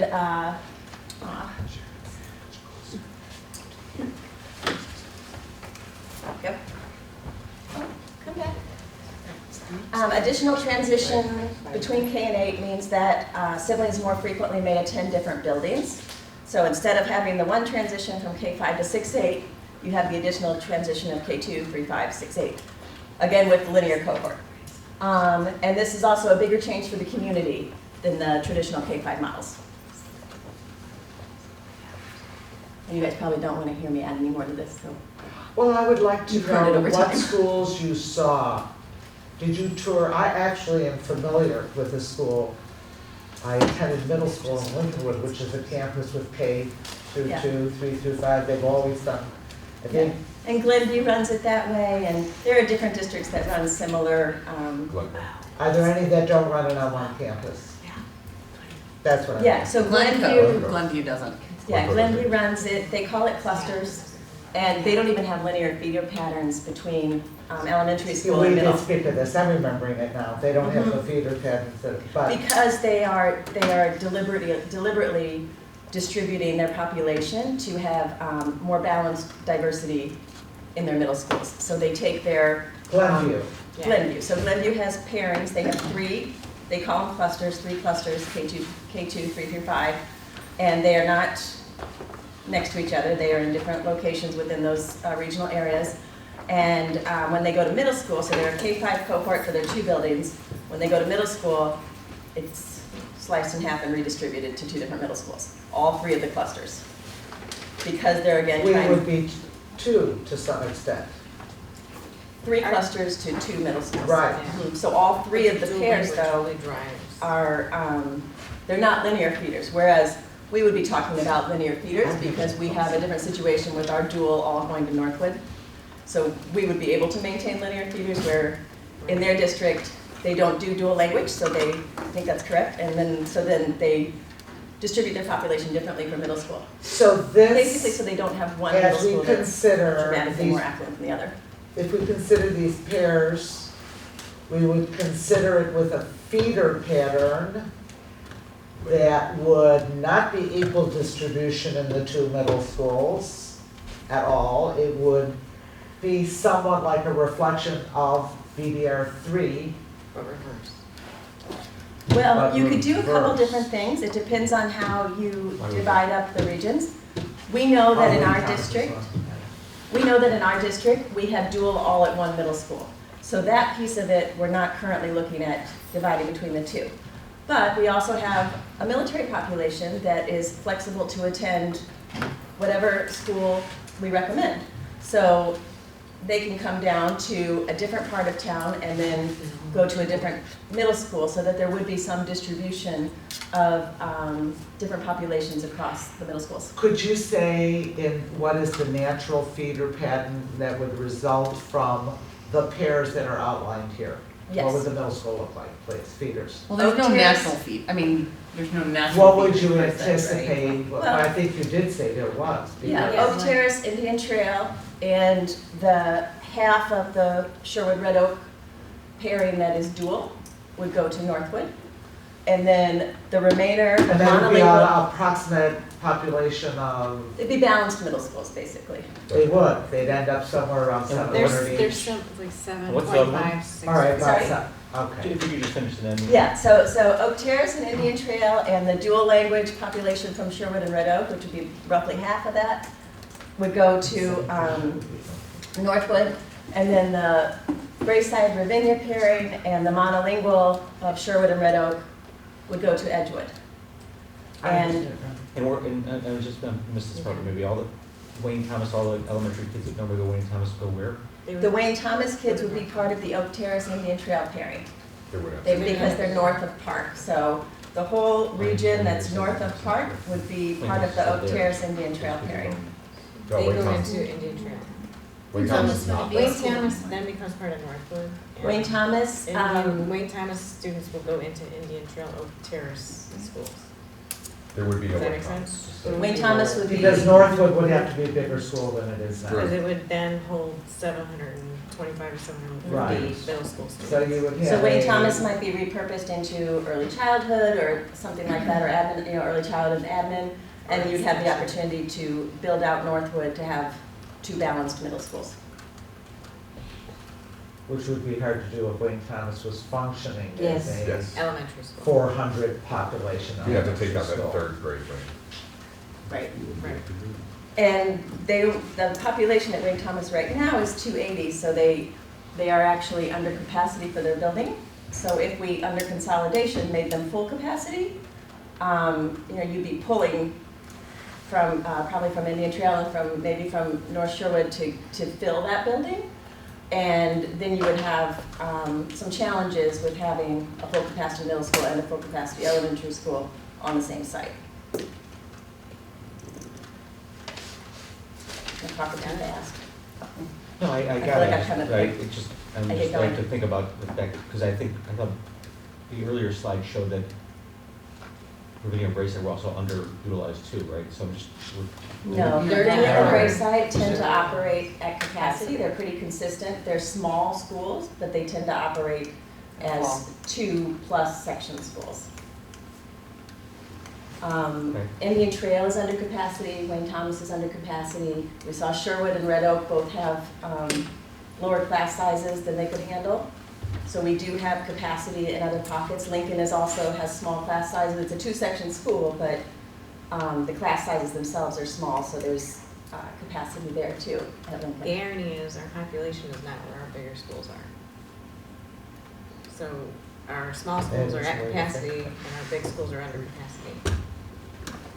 It's another way to look at it. is that right, there's more, so is that right, the population more is in the south?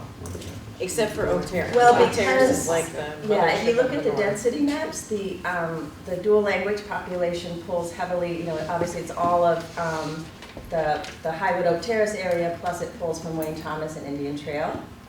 And as a result, you would have some undercapacity at Wayne Thomas and Indian Trail.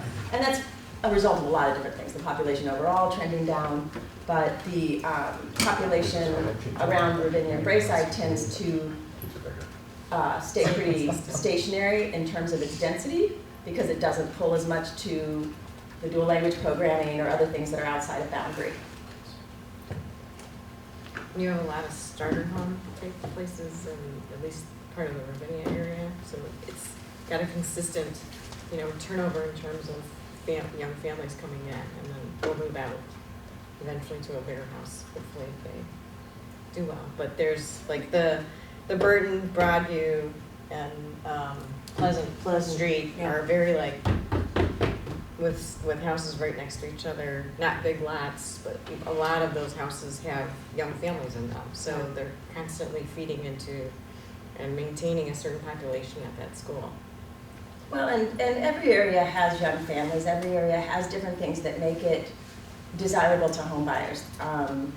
There are young families, as we know. Adam's young family is in Wayne Thomas and many others. So it's not just about where people are moving in. It's also about what we can offer educationally. So under consolidation, we know that we can offer more things. And does that mean that we need to repurpose some things or change how we do some things? That's part of our discussion and our process here. Which takes us to our final slide, our community, our district. How do school locations inform our sense of community? District 112 is fewer than 2.5 miles across, east-west, and fewer than 6 miles across north-south. We are not Naperville. We are not that huge. The distances that are in people's minds about how far things are to a certain degree, I think, nostalgic in nature, historical in nature. If you think about how often you drive from one point to the other, our district is really much more of one whole community that's not that big than I think we feel like we are sometimes. So some students walk to school, but many do not for a variety of reasons, from convenience of busing to scheduling of activities before and after school, safety concerns, convenience, hazardous road crossings, train tracks, etc. Many of the schools have traffic issues at pickup and drop-off that result in complaints from neighbors and ticketing because of the volume of vehicles parked on the street during those windows. So I actually anecdotally attended a PTO meeting just last week where that was the topic of conversation, and I asked the police officers there, oh, well, which schools have the most problems with this? They all do. So a lot of people drive their kids to and from school, and there's not adequate parking because the schools were built at a time when that's not how things were done. A lot of the schools don't have that drop-off spot. The parking is on the street, drop-off and pickup is on the street, which means you're parking opposite neighbors' driveways, neighbors call, parents get tickets. So there is a change in our behavior culturally over time from when these buildings were built to where we are now. I mean, like I said, just for scheduling of activities alone, a lot of people pick up and drop off their kids rather than walking or even taking the bus sometimes.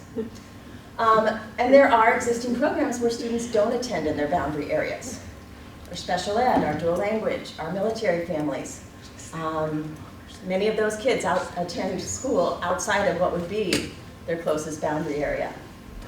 And then we end with, how can we cultivate a sense of community for every student in District 112?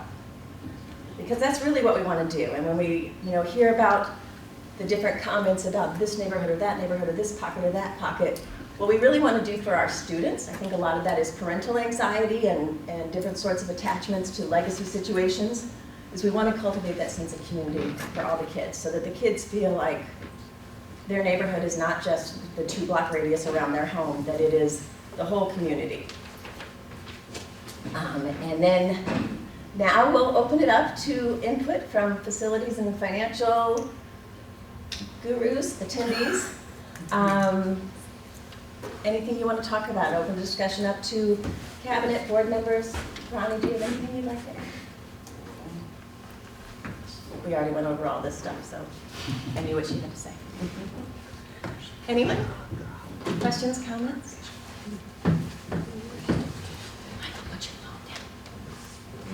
Questions, comments? No? Okay. So, yeah, put you on the spot, from an educational Put me on the standpoint. spot? Yep. Okay. Which one? Jen's here to back me up. Which one of your 3 configurations do you think delivers the best educational outcome? You already know my opinion on that. That's why I'm asking it. Oh. But I understand the limitations. I would like to see us move to the primary and intermediate configuration plan. I think it suits our unique situation with our dual language and our monolingual, where we keep them in a common facility and we offer more diversity to everyone. It also, because it's a pairing, it asks that everyone travel a little bit more at some point, whether it's K through 2, 3 through 5, or 6 through 8, or high school. And I think you saw the distances chart that I put up previously. I mapped out all the distances from this building to this building, from this building to over here, and there just aren't as many differences as you think there might be. Oak Terrace to Indian Trail is 1.2 miles. To get from Braeside to Ravenna is actually 1.3 because of the way it has to wrap around and the way you have to get there. From Old Elm and University at the top of Wayne Thomas down to Indian Trail is 2.8 miles. From Spruce and Park down to Sherwood, which is their neighborhood school, is 2.8 miles, same distance. We currently have kids that do that distance every day and they think that's their school. And so I think that a lot of it is perception in terms of how we think about the distances between the buildings and the distances between our homes and our schools. But Old Elm probably was never a walking district. It couldn't have been to any. Would Old Elm have walked to Wayne Thomas? Wayne Thomas? No, but So I'm it was just never talking about the walking. distances. No, I just want to make. Okay, but I'm saying they were offered bus services always up at Old Elm. Anything, yeah. No, they were not bus service. There might be now, there were. Horse and buggy? What's the word? Like, Darren, didn't you grow up up there? Yeah, Yeah. no bus and it was too far to walk. But Uphills both ways. I guess what I'm saying. Back when we still had winter, It's right? even less of an issue when you say, because you used Old Elm, so we'll just stay there. Old Elm to Indian Trail, you said is, 2.8 miles. Well, and what would it have been to Wayne Thomas? I have that on my distance chart as well. The fallacy. I mean, it's certainly, It's about a mile. It's a great comparison, miles, but the fallacy is, it's not mileage, it's point A to point B time. And it's not, it's directionally correct, but to get from Old Elm to Indian Trail, going through high school traffic during high school drop-off and pickup is a disaster. right, so So I'm times just saying, would it's not just probably, we'd probably have to stagger times, we'd probably have to look at how we run buses. Right. Certainly there would be challenges. You asked from an educational perspective, and I think that it would offer a lot. So, you guys feel the same way? I don't know, Ronnie? I do, and I was actually surprised when I landed there. I think, I say this all the time, that if we had a big bag of money and a bunch of big pieces of land, nothing would look the way it does right now. But kind of given where we are and where we need to go, I think that this has the most sort of progressive educational potential, working with what we have. It in a offers very a lot of efficient way. flexibility. What- So if the numbers go up and down, the population fluctuates, dual fluctuates, monolingual fluctuates, you can absorb all those changes because you've set yourself up What for about- flexibility. What about Kristen's programs, or have you seen the programs? So they are actually in line with those age groups. So special ed is set up as K2 and 3 through 5. Yeah, they aren't, special ed is not separated out by grade. It's not, right, but, The self-contained programs, though. right.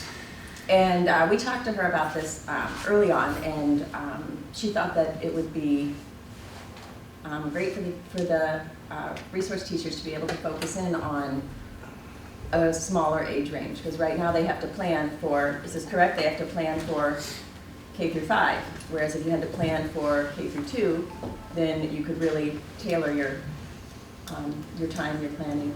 I think educationally that I completely agree with them, but I do, I'm curious to see kind of what comes out of focus groups, and I'm curious to see what the public wants, because in my mind, we have to do what's best for everybody and what's a plan that's gonna pass.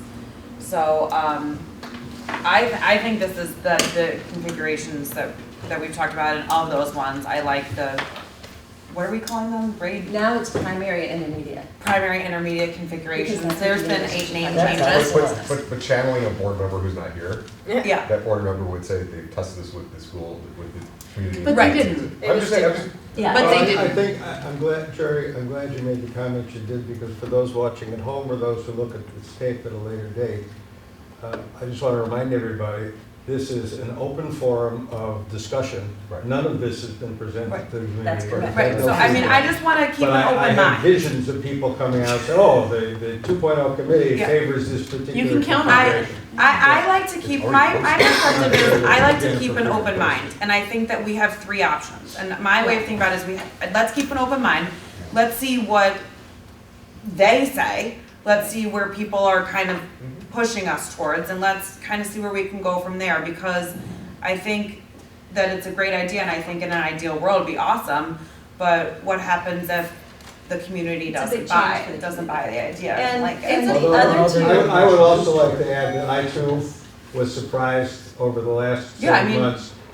it makes sense. Listening to what's going on. Yeah. The formerly grade center and now Then it was great Primary configuration, and and now it's intermediate. primary intermediate. primary intermediate, the newly renamed and perhaps renamed next week, solves a lot of problems. yeah, I mean, I completely agree, and like, I really like it, but I hope other people enjoy it and come to the same conclusions that we have, but. And we don't know that. And We don't the other two configurations that are more traditional offer a lot as well. Yeah. And that's why I tried to not attach buildings to those Right. because we're not at that phase. So those are I think the positive ways to takeaway approach So it. next is we week, have options. next week will be called the creatively best plan.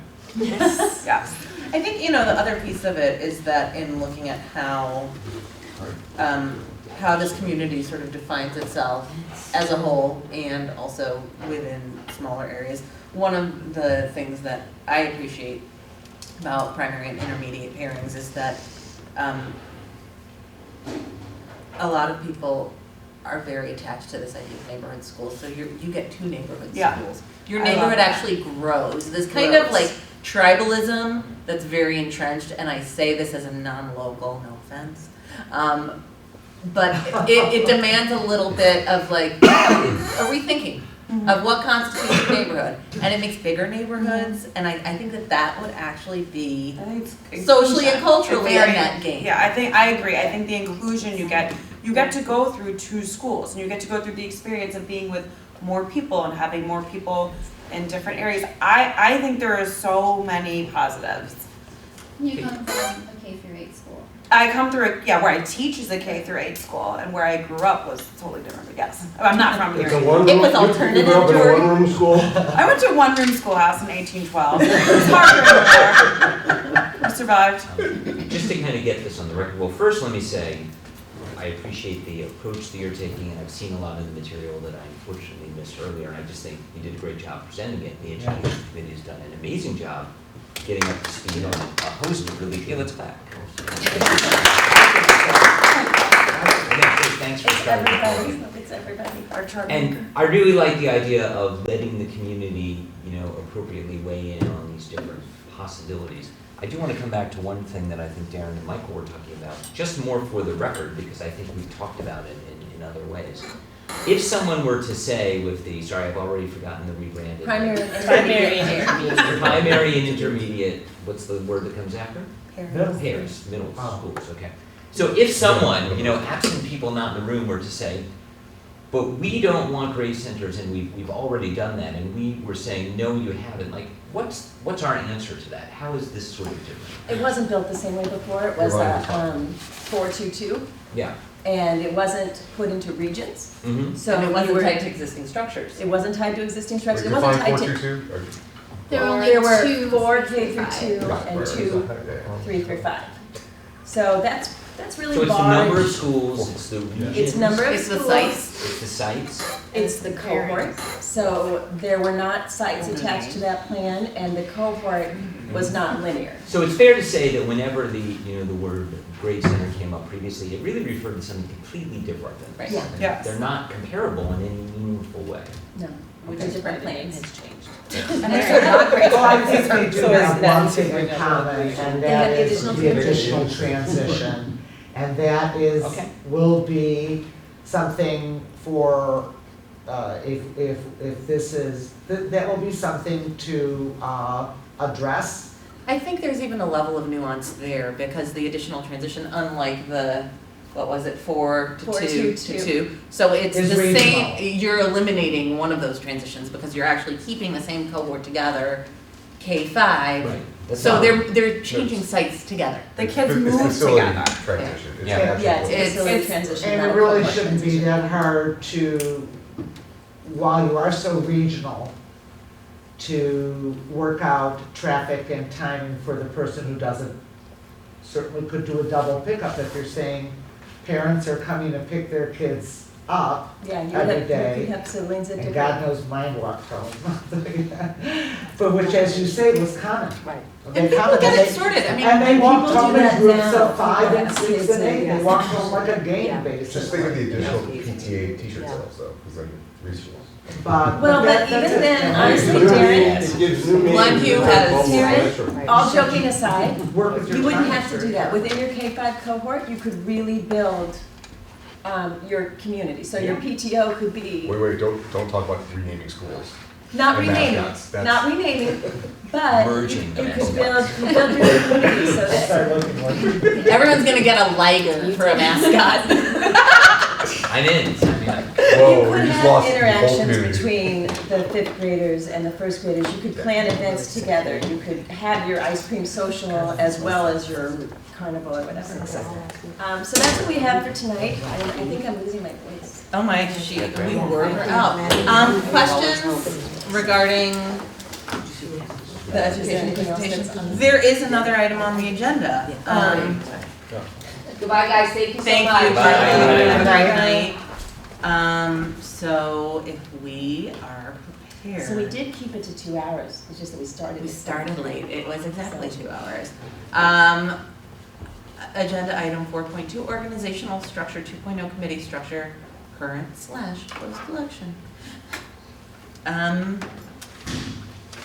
I don't know how you all want to broach this. I guess by way of introduction, we currently have an organizational structure that dates back to our 2-day workshop, which was in June 21 and 22. So on June 22nd,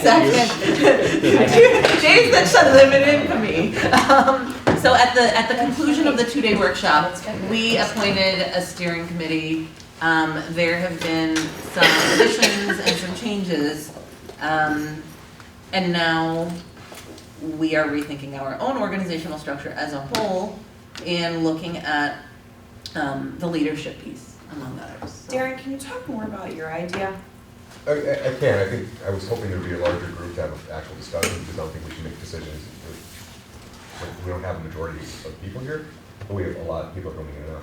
I mean, the concept that I had started back about 6 weeks ago when we talked about the tri-chair aspect. You know, the steering committee right now, in my opinion, although everyone's doing a great job and has devoted a lot of time and energy, it's half the size of our organization. And people are becoming more and more spread thin, in my opinion, on the steering committee because, well, I can't be there, but that's okay because there's 5 other people there. So people are, perception, not involved in everything that's happening in the steering committee. I think the concept that was brought up, I can't remember who brought it up, about the tri-chair aspect, which is a couple people who are just 3 people, obviously tri. Link. 3 people, was it Link? Yeah, Link. it was Link. You know, that are the administrative heads and face of this to the community in terms of how we're doing things and what we're doing. They're really driving the work that's happening. Now, what happened when I originally put this together, this was before OMA, so I made some additions to it that bring OMA into it, which complicates things. But the concept would be to have, you know, a couple people who are the new steering committee, whatever you want to call it, who are interfacing with the board, interfacing with you know, the rest of 2.0, and the 2.0 process would include, you know, let's use these 3 examples that you use of configurations, or whatever you want to call them. And I don't want to get skewered by saying it, but we choose a couple of different processes. There's a lot of work that we have to do in order to go through and identify, forget about schools, but identify what these actually look like in terms of number of segments, or sections rather, and work through languages, and we actually have to work on this. I mean, we can't just sit here in a room and spend a half day talking about middle schools and a half day talking about elementary schools and come up with a plan.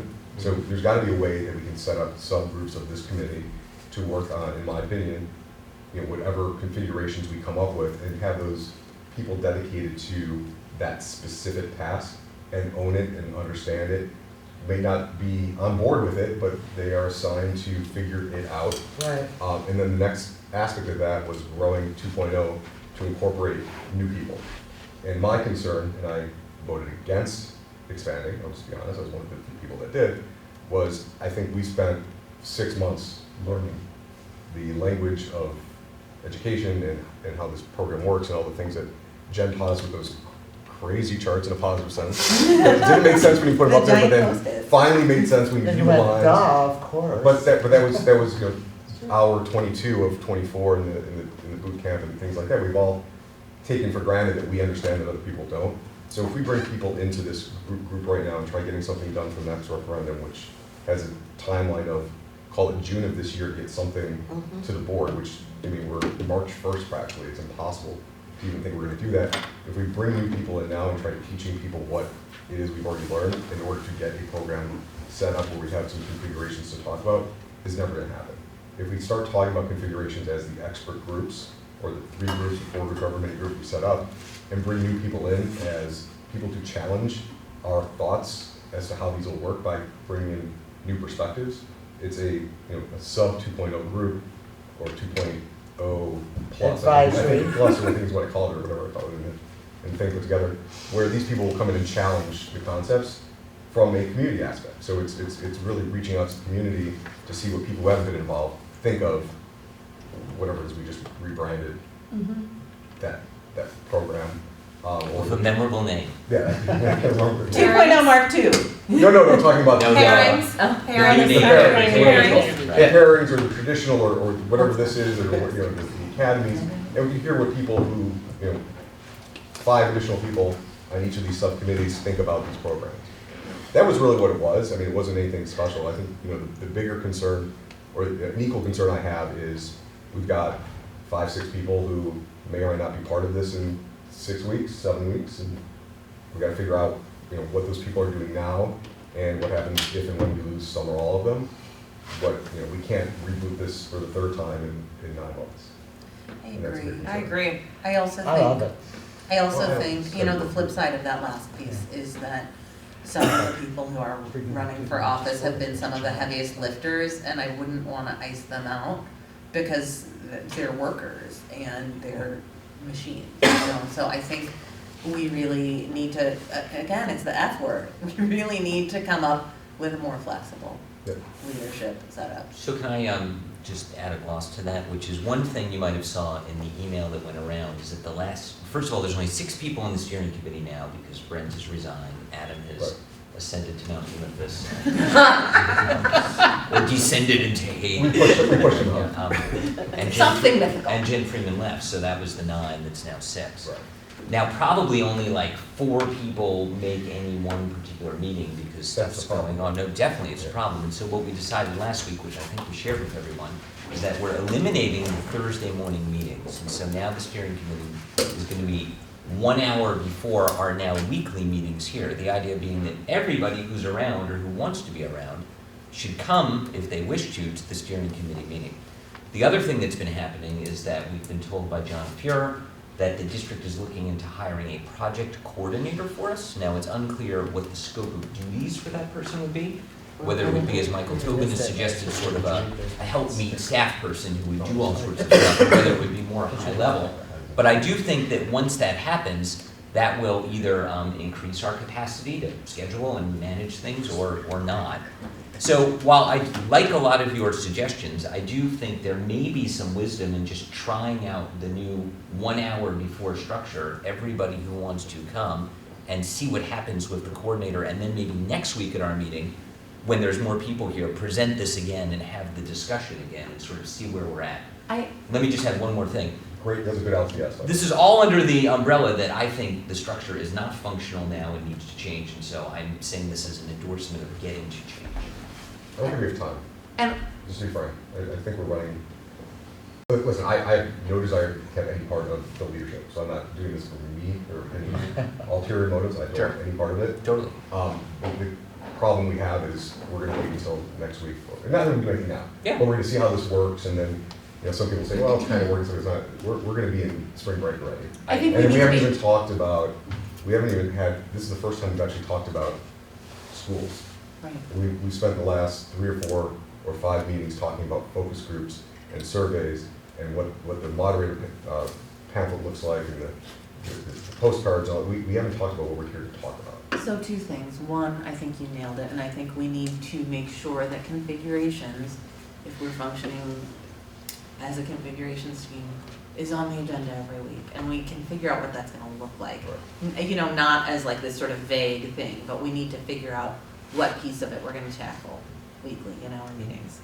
I think we With need different leadership for each configuration, because I think that's the thing, and I understand a project needs ownership. I think we're going to have to Even if it's get not the sharper third one. focus in terms of It what should kind of be a support thing. we'll be getting from a project manager. But what I thought, because we knew that we'd have lower attendance this week, because of the holiday and the Institute Day and the focus groups, what I thought was that this would be a great opportunity to kind of look at the scope of concerns and the scope of possibilities, and then next week, let's plan on having an action item. Yeah. I also just wanted to throw this out there. I think that the idea that you came up with is a really good one. I was just trying to think of another one because, as Davis said, I think that, in the absence of what's not working very well now, working much better with the refinement of Wednesday night meetings for an hour before our weekly meetings, my idea was that, and I didn't make it a beautiful picture, that's not my wheelhouse. My idea was that we have 2 co-chairs who are responsible for creating the weekly agenda and alternate the chair. But when is the work getting done? Hang on. So 2 co-chairs who handle the No, agenda. I wasn't really addressing this question to you specific. I'm just saying, we now have these weekly meetings, and God knows when they are because the Google Calendar was wrong. I got 12 emails today changing the time. And I missed the 12 I got emails. emails Can I just changing the finish entire- okay. with my suggestion, Well, Michael? but you know, it's a quarter to 10 and we haven't gotten really anything done. Are you kidding me? No, Are you kidding me? I'm not kidding you. We Okay, listened to well- your report, which was wonderful, but you didn't do the work tonight, you did the work sometime before. So when are we going to get the work done? We're not going to talk about, Facilities we're not going work to is talk what he's about saying. configurations of buildings every Monday in a meeting like this and get anything done. But don't Work we need has to to be get- done at other times, what? We need to get the community I feedback understand. to get the work done. I mean, And we also needed to get the community up to speed. I mean, this whole idea of having these meetings in I public. understand why, but this was not just, This- we But what reviewed I'm asking material now is- we've seen, but you made a very cohesive The, presentation of the elementary schools for the community at large, anybody here, anybody who wants to access the information you presented tonight. Well, and certainly in terms of the expansion, this work needs to be laid out because the binders that we received prior to our 2-day workshop are no longer going to give you the status of the field of knowledge. right, Yeah, we've tried very hard to pull together all the middle school information and present it in a way that moves us toward configurations. We've made recommendations, we've talked about different options, and we did the same thing with the elementary school stuff tonight. I could not disagree with you more that we haven't gotten anything done. I We've been working. no, you misunderstood what I said. I'm talking about tonight only. What happened at this meeting? You made a presentation. Well, We have not information moved But this beyond the information is now presentation. out there for other people to see and they can see the Well, way and we're. we condensed So what it down happens, so what to 3 happens different next week? ways of So looking now at the the information is elementary out there for schools. other people to see. right now. So what do we do with it? So Right what now, I was the going to focus suggest, groups are Michael, on- is that my suggestion was 2 co-chairs who compile the agenda, and the way that agendas are compiled on the other boards that I serve on is the person who chairs or co-chairs puts out a call and says, what would you like to see on the agenda? So that's part of how the work gets defined and informed. So I thought, and there's always this question every week of who's chairing this, and steering is not super keen on, they're doing a lot, right? I get it. So we have a question of who chairs it. So that shores up that. We have an internal communications person, an external communications person, and then we need to define how the work gets done. That's what I'm saying. Yes, Well, but we have a number of task forces set up to address different pieces of the work, so. Work we plan. could- We have a work plan, we have a timeline. There's been a lot of work done, and it may be that it's not all as readily apparent at the meeting, and so maybe you don't What see it. I'm asking, Melissa, is, But all the when things do on the these task timeline are forces, moving when do these forward. task forces, and what are these task forces, what are they meeting? Do you have a suggestion, or you just? I don't like my suggestion is, I don't like the configuration of having the entire committee meet every week. What we had said a few weeks ago, when we had our first big committee meeting after the first of the year, is we were going to have, I thought it was bi-weekly meetings of the whole committee, bi-weekly meetings of the task force or subcommittees or whatever you want to call them. But we have now scheduled ourselves into an absolute freeze. There is no time for anybody to do the work unless they want to do it on their own in between these weekly meetings. And we can't have too many people meeting in between, or then it becomes an open meeting, and we have to comply with the Open Meeting Act. Well, what we were So, and conceptualizing. you can't discuss configurations every week and say you set aside some time to discuss configuration, because we have to have something done in between those meetings to say, okay, if we discuss the configuration in one meeting and somebody makes a suggestion for a change or an evolution, somebody then has to explore that evolution, to then bring it back to the whole committee at a later date. So I kind of endorse and completely understand what Michael is saying in one respect, because these concepts need to be pushed and identified and pulled, and we do have a lot of data that beyond the binders, that was done for facilities by the architects. So we have some good updated data on classrooms and all of that.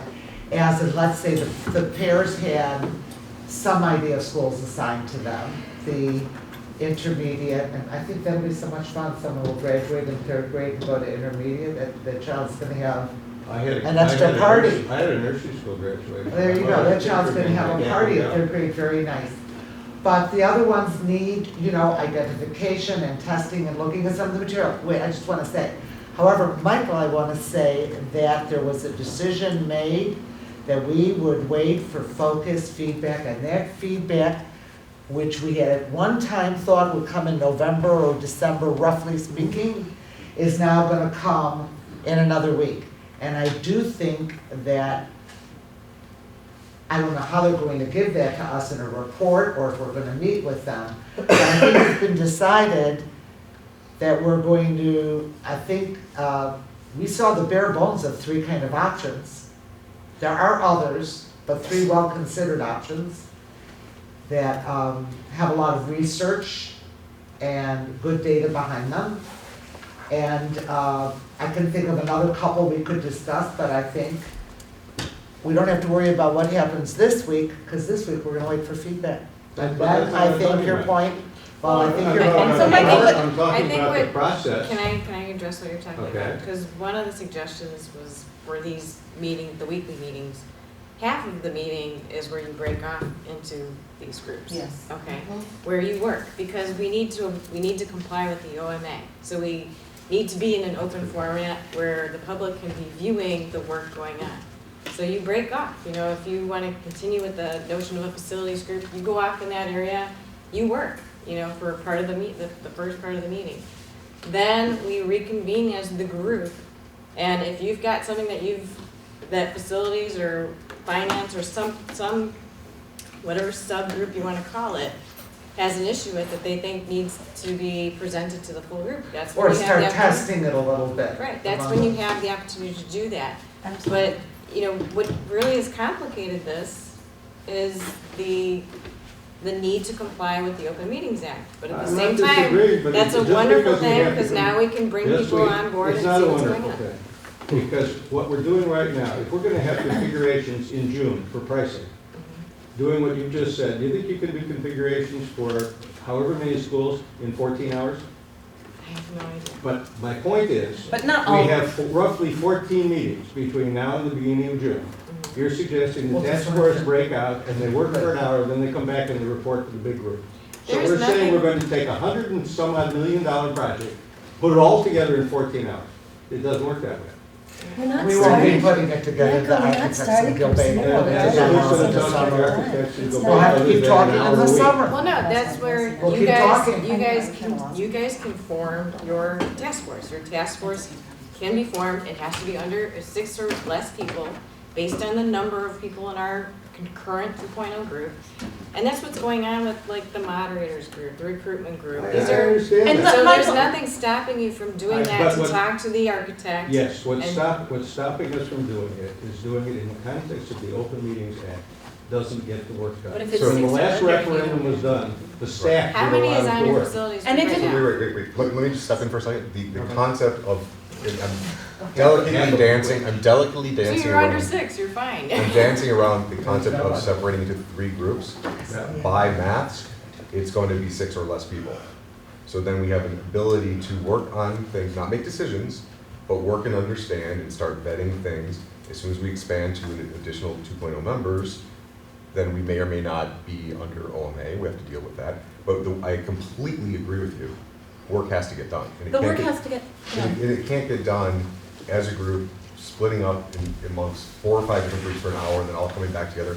We did it during the breakout, the 24-hour breakout, and that was not very Everyone efficient. got loopy. It got loopy.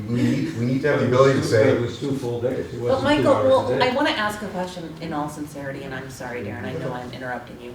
But recently you said that you're not prepared to meet twice a week or more. I'm not. But you're also saying that we have, you know, X number of weeks between now and June. That's right. So how do you propose we get the work done? I propose we do not have weekly committee meetings of the whole. That's a huge time suck. And it's unnecessary.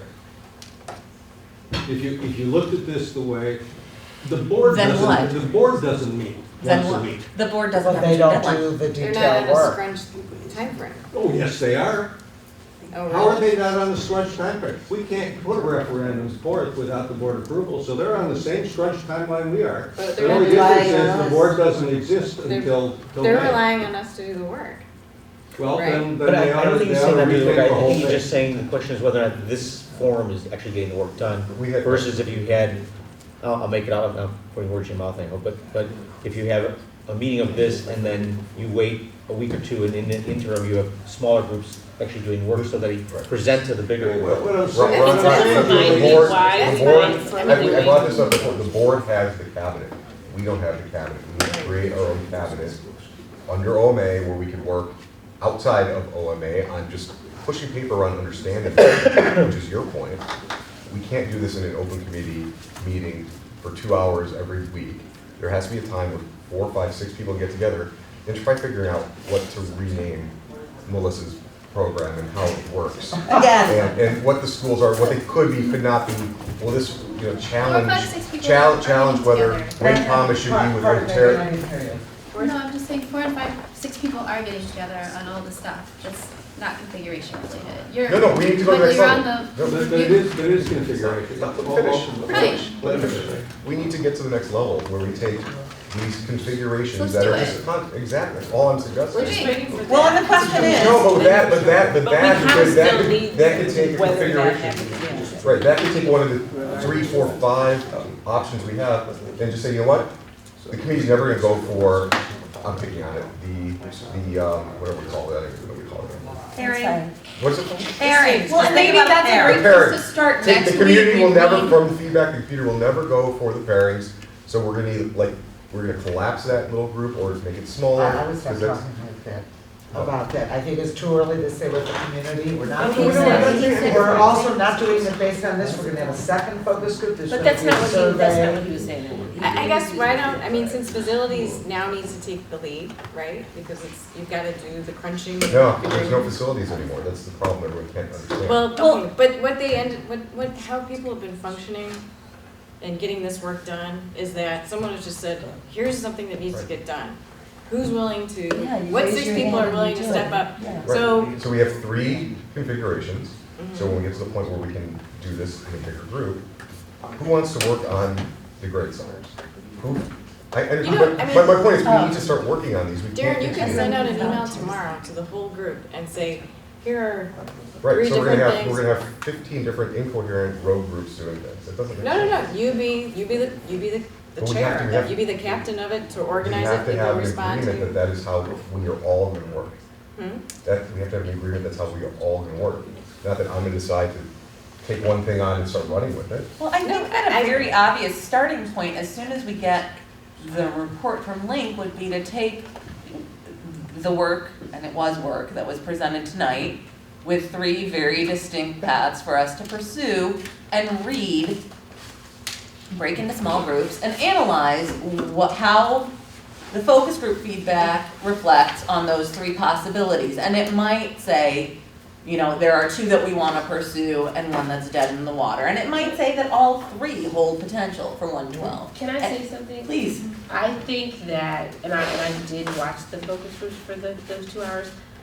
I don't think we're gonna hear anything that says, don't do this option. So For we sure, that can, wasn't right the now, moderator's guide. say assign people, or the newly created facilities task force can go out and start costing out or doing the feasibility of the 3 options, because what the community, they just wanna know what the options are and what the cost gonna be. You and said all they that. can and can't, right? I'm sorry. They're not nixing anyone. There's Right, not, we right, didn't, right. I don't think we're gonna hear something that says this option, Right. the Right, pairings or right. any other option is absolutely off the But table. we're They hearing wanna something know what about the, values, they wanna aren't know we? what the options are and how much we think they're gonna cost. And we're supposed to bring not 1 option to the board. Yeah, and we need supposed to bring more several. than 1, so we don't need to wait till next week to say who's gonna work on it, that can start right now. Well, and that's why we pulled kind of a group together to talk about Adam's spreadsheet, to kind of pick it up and see where it was. Like we asked Mark and Dan to look at it, and Julie had been looking at it to try to figure out,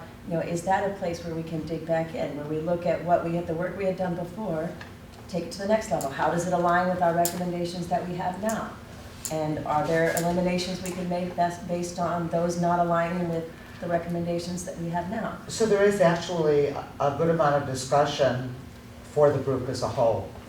For instance, re-familiarizing everybody with the 7 configurations that were on a spreadsheet back in October or November. The 7 levels of health.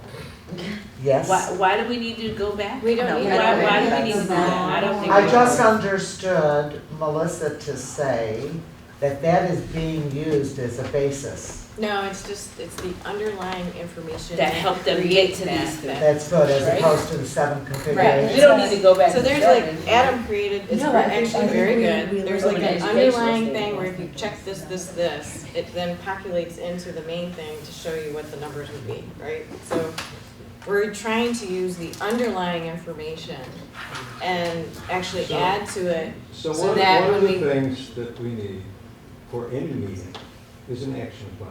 You can't just say, we're gonna meet, we're gonna talk, and then we leave and we come back and we meet the next time. Yeah. We have meeting after meeting, and we leave these meetings, and okay, what are we doing next? No, and I think right now, we should develop the agenda for the next meeting, and you should assign tasks for whoever is willing to do those tasks, and then when we come back. But what I'm also saying, Joy, there's gotta be required decisions to keep this thing moving forward. And the So, administrative. and when I was saying, Melissa, that we didn't do anything tonight, we didn't come to a conclusion of anything. We said, well, okay, this is a very good report. Now, I happen to have seen your report before because you presented it at some of our joint education and facilities committee. Maybe other people hadn't seen it. So But, this is not the exact same one. It had additional components that we worked on for the State of the District mailer. It had additional financial components. It had additional information about neighboring districts. It had additional information about how we consolidated things down to what we're really looking at in terms of elementary school configurations. This is not a presentation you've seen before. There are pieces of it that we pulled from other things for the benefit of other people listening. okay, But this is forward motion. This is what we talked about for the timeline, that this is forward motion on the timeline. it's what you're taking this not at all like I mean this. You're taking this as a criticism and you're pushing back. I'm not saying your group hasn't accomplished anything. I'm saying, so now you've brought it to the big group, and what did we do with it? Well, Nothing. so, no, We because said, Michael. very good report, we applauded, and now what? No, Michael, because the previous, were you here for the middle school presentation? Yeah. Okay, I'm sorry, it's all a blur at a certain point, like 4 after 10.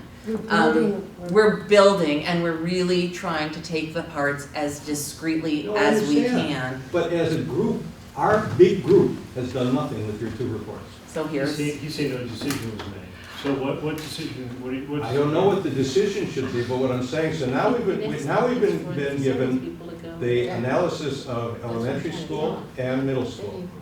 Isn't the next step for the facilities people to look at the 3 options? and that tell was us what we had said actually We already after have. the middle school presentation was. Well, the So we were maybe given the to next step is understand there was for no the facilities facilities people to group anymore. educate the rest of us like they did on the education piece, because I don't know the costing or the Whoa. feasibility of Well, I it. think this is where, so we set up the framework, and this is where we start to build in the pieces, and we move on to the next stage, which, like So Darren the way suggested, we where we had form set groups this to up look 2 at months ago, specific.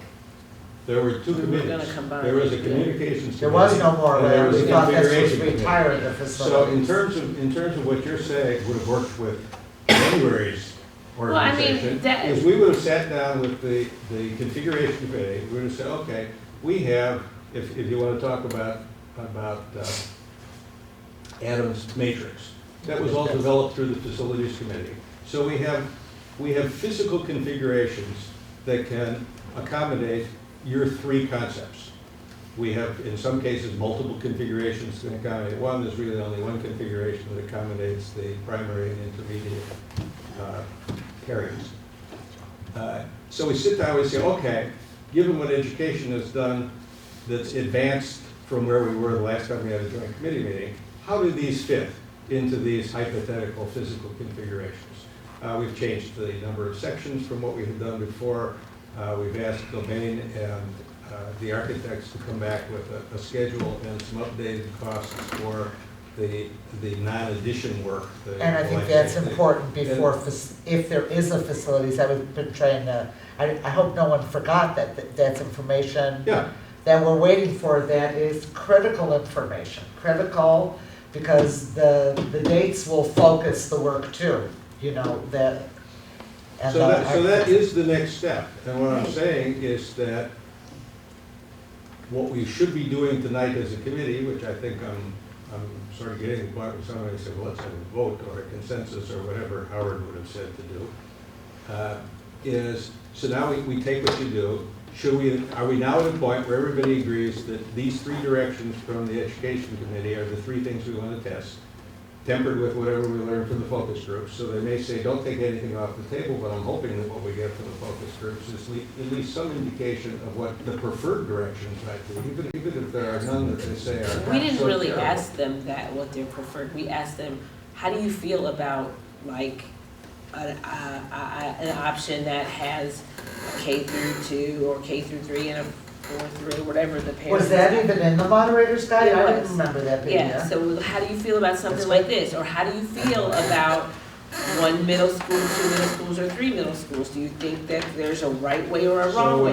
And what we generally When we get a heard. report back, there should be some indication from that report as to what they may not have said we prefer this, but there should be some trend from the focus group, or it was a waste of time. I would like to add, what though, you'll I hear, based on tonight, what you'll hear is that they're open to hearing what we have to say. And I think Okay. that another and they're thing, not- even though, sorry, Rocky. Right, which is Yeah, great, it is right? great. They trust what we're doing, they're excited that we're doing it, and they want to hear what we've learned and what our recommendations are and why. And so you're saying you're expecting to see a tolerance for change. And they agree that change has to Did we get any indication of how much they would be willing to pay for that? So we asked that question, Yeah. but no one would really. They were like, it depends on what you offer and what are you giving up, and which is the same thing we've said that we should. Yeah, it's a value proposition. But on the survey, we are going to pin that down further. Michael, I think what you're suggesting is the same thing that we're all kind of saying in the grants, so that is the next step, is to take the framework that we laid out and tie it to more details, fill it in. I do think. So we don't, And I think do what I'm think- saying is we don't need to halt work to wait on the focus group Right. report. Correct. And I do Because think we that- have, it sounds like we have 3 educationally sound options that are right for our kids and right for our community, and now it's a matter of putting that next layer on top of it so that we can continue to educate ourselves and the community on what and why those options And I exist. completely agree with you. Here's what's a little slightly different, okay? So we spent a little bit of time talking about full day kindergarten, experiential, whatever, experiential and the other one. We as the facilities committee could take that and start doing something, but we don't really, there's a, in my mind still, there's a subgroup of a bunch of us that have to talk about what that looks like before you just say, what's the price to do this? Because you don't know what it is yet. You know it's a 8-school model, 6-school model, you know what schools are potentially, you know that we need full day kindergarten, but I don't know if they're 1,500 or 1,600 square feet or Don has that 750 square feet. information. What's that? Don has that information. No, but I'm talking about taking Okay. it from, we have the information, Okay. but to take what the Very raw, very educational raw. committee or educational group or the educational mavens would prefer we try to do, it's a more interaction, not just in the traditional segmented committee groups we have. We now have to come together So as I'm smaller not groups. being No. facetious at all. What is holding us up from doing that next step? From Nothing. what you're saying? Nothing. Okay. But Ownership. What's holding us up Ownership. from doing that next step Ownership. is the committee organization and the meeting schedule. If we had the old committee structure from 2 months ago, So there's let's nothing holding just, us up. let's do whatever we need to do to move forward. Like, the committee structure is not, we didn't write it in stone, we didn't pass a referendum on the committee structure, like, Alright, so let me so ask- we can do whatever we wanna do. Let me answer your Whatever we question. need to do. Let me answer your question. I think we're supposed to Together do. more than we work. It's not just ship it over to the other committee. We now have to take Talk. those 3 horizontal committees and now make them vertical committees. Well, and I And think slice that, them up, so it's a bunch of people that have a different idea and stake and understanding as to what all the various committees were working on. That's And it wouldn't right. just be facilities, you You put need finance. a finance and education and a facilities person who felt they could lead Right. or contribute to the first of the 3. well, and I think that And then that's keep why, going when on I like initially that, with suggested that we ownership work of in a plan. tandem configurations Yeah, flush out and configurations and communications. No, I wasn't saying like scorched earth, we're going to forget that facilities, education, and finance ever existed. You know, and I think we took the lead within configurations and the way that I envisioned it. And, you know, my hope was that we kind of share, again, the status of the field of knowledge within 2.0 in terms of the work that had been done with education and sort of put that into the larger context of configurations. And then it seemed to me that the logical sense would be for facilities to take the lead and then for finance to come in and, give some understanding. Completely agree. And going back to what I originally started talking about, which is we now have 3 distinct programs, configurations to talk about. There should be a mixed group of people that's going to run with each of those 3 to come up with the steps that need to come back to the committee as a whole and say, here's what we kind of worked on, because we have to work on these things and we can't work on them in 1 hour spurts once a week, as Michael was saying. We get the opportunity for a group of people to sit down and hash through these items and come up with a rubric that says, this is what this actually looks like. Not, this is not disrespect, but not 5 bullet points and saying this is the program. It's a much grander program that we vetted through, how many sections are in each school, what are the square footage for full day kindergarten, what can happen, what can't happen, where are the bathrooms, is there going to be enough bathrooms? I disagree. Let me finish. I'm not going to be citing bathrooms. No, I'm giving you an example. Yeah. I'm just saying, we need to get to the point where we're not talking about 5 bullets anymore. Eventually, we have to talk about things. So, I think we have certain expertise, we have certain values together as a committee, but our education committee will not supplant the cabinet. Our facilities committee will not supplant the architects and Gilbane or take it to that level. We're not going to do work at that level. We're supposed to, and nor will the finance model supplant whatever budgeting process that But this has all the been done school in board collaboration. has. I mean, I don't think that anyone ever suggested that it would. I'm trying to say we should have multidisciplines as you identified for each potential configuration and only need to take it to the point where we're satisfied that we can bring it to the school board and for which of these concepts that we can endorse, that we've taken to a certain level, do they want to move to the professionals for the work that will have to be done over the summer. You gotta get it out of our hands and to the professionals as quickly as you possibly can. Time is your enemy on this. And You don't have who to- is directing the professionals? the board. The board. Well, but Julie says we're doing that. The board doesn't No, have no, a no, staff no. that's doing it. We're The board supposed is to do configuring. well-considered, well-tested, explored configurations, and then bring it to the professionals who are gonna find the outdoor space in the courtyard and the bathrooms and how much it really costs to operate that building. And we'll use the expertise that we have. We'll bring in maybe advisory. I still don't know what's going on with 2.0.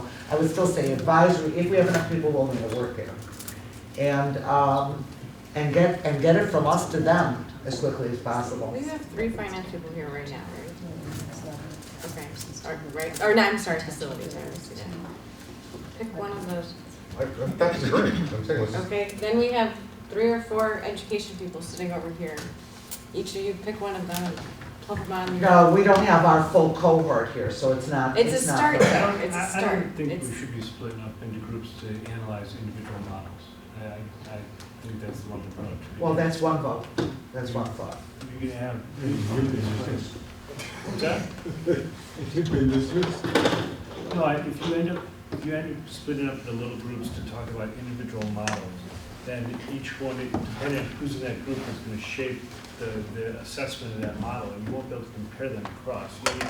You need a common group to look at all 3 models and make determination according to some. You need somebody to try and develop the best model of that scheme, another group to develop the best they can do with that scheme, and the third group to do with multidisciplines the best they can. And whether one is better than the other, they should not care. You That can person use- just has to That group has to just create the best product they can, and that in itself will tell you which is the better. Are they choosing schools? Huh? Are they choosing schools? Absolutely. There's no choice. For that model. Right. For that model, what would be the best schools? For that, It could be more than that. So- then they would do an A and a B if they found they were equal, but it would be their job to create the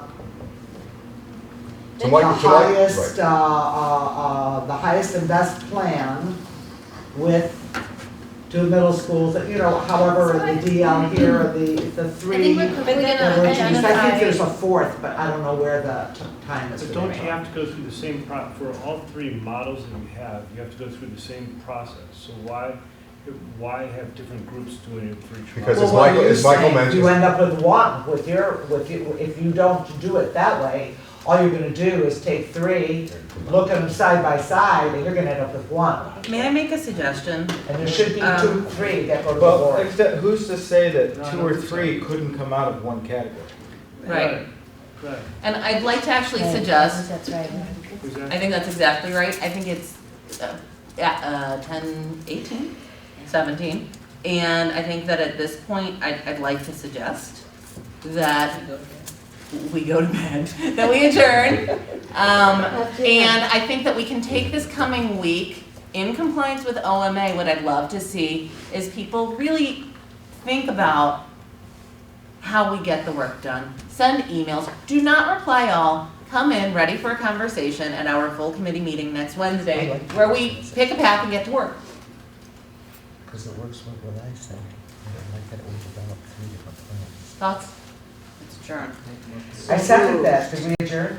And then next Wednesday, we pick one of these models and we vote on it and then we adjourn. We do. But I really can't stress this enough. If you're not happy with the way that things are going, and if you think that time is slipping away from us, you have a week now to think about the optimal conditions for us to get the work done.